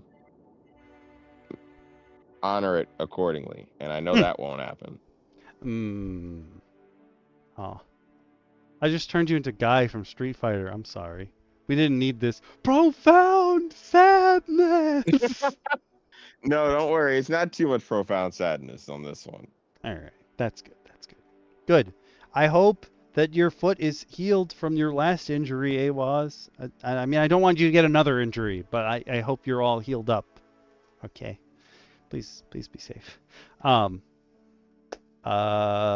Okay. So we finished the challenge today, which means we need y'all's input for next week's episode, which means I'm going to throw a poll up on Twitch. If you haven't been here before, the way it works is the end of the stream, if we finish what we're working on, which usually we do, we've done way more single streams than like streams in succession for a singular topic.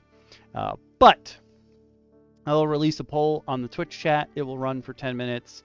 I will put the options in the YouTube chat because, good night, clubs.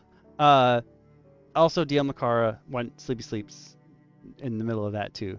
But yeah, on the YouTube chat, I will leave the poll options in there because a YouTube poll only has 4 options, whereas Twitch does 5.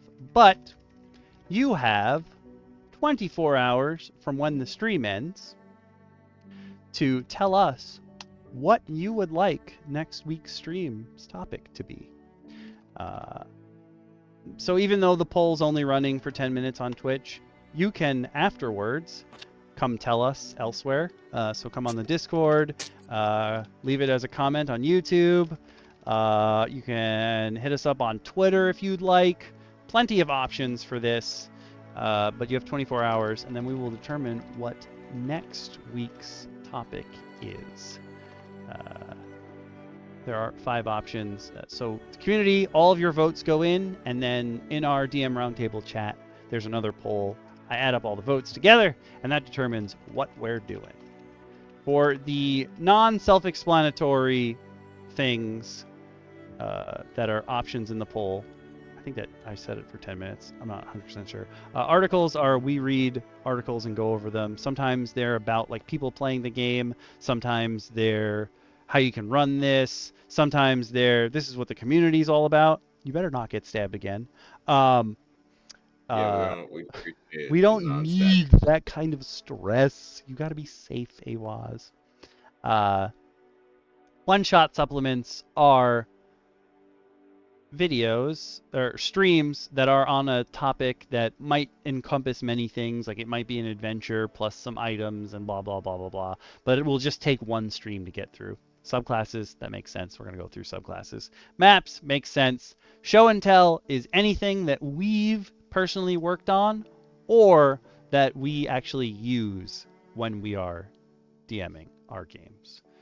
Just stuff we can share with you to hopefully make your DM sessions, your campaign sessions easier, or maybe something cool that we have, or maybe just we're going to show off. A lot of the times when we do show and tell, there's also handouts, but right now we have 3 handouts. It will be 4 now that I think about it, but one of them won't be on Patreon. I could actually change the Patreon post to add your random encounter table to it as well. I think I'm going to do that. There are some handouts you can grab. If you're watching this on YouTube, you can drop the description below and head to those 2 Patreon posts. They'll have random encounter tables. I'm going to edit my one from Saturday to put in DM Shin's as well. And then the Patreon post from Sunday is the super cool pamphlet zine thing that Clubs made for us as we worked through the challenge. The man is talented. He's so talented. That's the best way to put it. So the man talented. Good. The boy good. We got to vote for subclasses, I see. Okay. I'm just gonna leave Gary Gygax's face up here on the screen for a bit. I think that's nice. Nope, stop. Gygax. Why are you sliding away? Come back here. Thank you. Gygax, not to be confused with the Lorax. True. Of both mythical creatures. But yeah. And folks, as always, if you enjoyed everything you've been watching, click all the buttons that make Okami money. Check out Think Geek Games and use the affiliate link provided below to get 20% off your next purchase of some dope minis. Wait, I can bring that up. Hold on. Oh yeah. We didn't Check do out our. the Redbubble shop. No, wait. Check out the Redbubble shop where you can check out some of the cool ideas and dope merch that we have up there. Click on the Patreon, like, comment, subscribe. Let us know your feelings all over the place.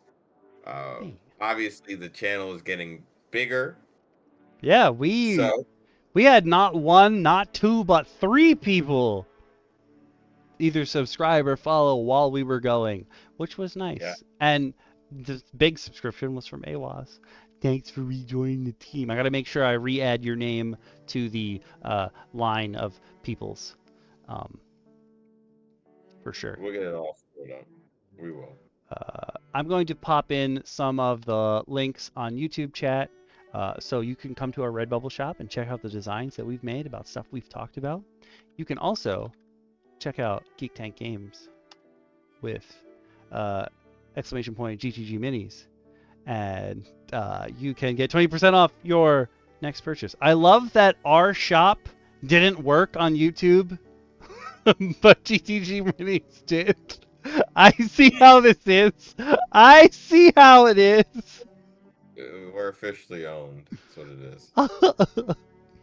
Eventually, the shop will pop up, but you can always enter those commands whenever you want. It's just that Nightbot for YouTube is very, very slow. It's weird because it's all the same thing. Like, we're also just using Nightbot on Twitch, and Twitch works fine. I don't know why Nightbot on YouTube is so difficult to use. Oh, I actually think there might be a time delay, and that's why. So I'm going to hit shop again. That should pop up. But yeah, I don't think I ran that poll for the full 10 minutes. I don't know why I did that. I think it was on for like 5, but it is done, which means if you would like to, there we go. If you would like to come on over and chat with us, you can always exclamation point Discord, or you can click both YouTube and Twitch have links to the Discord at any point. So come and chat with us. Come into Tabletop Schmabletop. We'll have a little chat. You can tell us what you'd like to see next week. So far, since there's only one vote, subclasses is winning. It's true. But that could change in a heartbeat. It could. You could be the change. Be the change you want to see. Yes, please do AWAS. They're good. And if you want to see any of them in action, I have all of them, so I can show them to you whenever.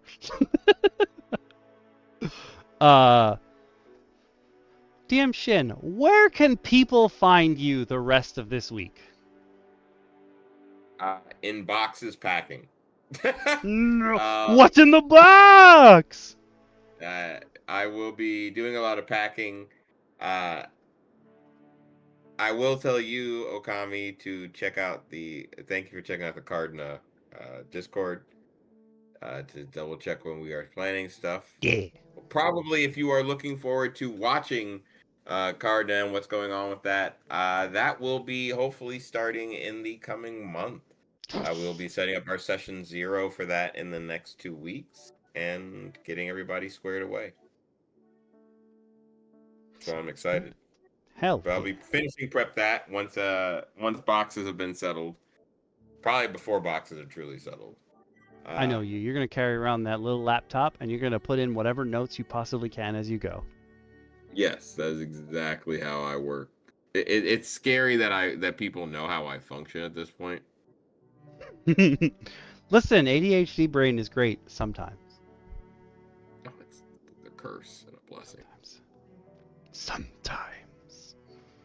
What about you, Okami? Where can they find you this week? If you'd like to find me the rest of this week, tomorrow night at 8, I will be streaming more Horizon Forbidden West. I actually think we're at the very end of the base game, so hopefully by the end of tomorrow night, we can move on to the DLC and get that knocked out, because obviously the DLC is not going to be nearly as long as the campaign, and I'm very happy about that. And then Friday is this month's thank you stream. You guys out there chose the topic and its catalog stuff, so we're going to go through and add more things to the TTRPG BGM list that everyone has access to if you're a member of the pack member or above on Patreon or YouTube. And if you're a Twitch subscriber, you have access to it too. And if you would like to get access to it, since I can't automatically send you a thing on Twitch, you can come right into the Discord. There's a channel just for you. Hit me up. I will give you the member of the pack role, and you can get access to that.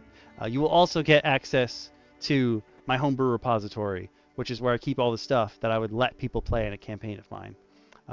There's lots of links. There's also a lot of stuff that is not linked because it is related to a physical book or a file that I have, which means if you're in the repository and you see one of those things and you're like, yo, can you tell me about this? We will talk about it on the applicable episode of DM Roundtable that we do. Because you guys literally paid to learn about it. So, boom. I'm getting better at this. That was like I didn't have to think in the middle. That was good. No, I'm proud of you. That was some solid shilling. Thanks, man. You're getting better. But for those of you on Twitch, we're gonna say goodbye to you now. But I'm sure I'll be talking to most of you like immediately. Because you're all going to be in the Discord anyway. For those of you on YouTube, I'm going to tell. Bye, everyone on Twitch. I'm going to tell YouTube goodbye, which means it's not going to say anything for like a minute. And we're going to wait until that happens, because I hate leaving without saying goodbye, you know? Oh, that time it was fast? I see how it is. Nightbot was like, get out of here. You're done. Okay, cool. Again, if you are watching this video later as a VOD and you would like to put in your vote for next week's topic, just come into the Discord, leave a comment on the VOD itself, hit me up on Twitter, wherever. The only place I would say not to hit me up is Twitch DMs, because I probably won't see them since they've hidden them. Anywhere else is fine, though. So until next week, bye, everyone. Thanks for tuning in. Good. Bye. Have good games. Be nice to each other. Go have fun. Roll dice and be nice. Roll dice. Be nice. Okay. I'm gonna just before I end this. That's a design for sure. Love it. Thank you. Okay. Bye, everyone.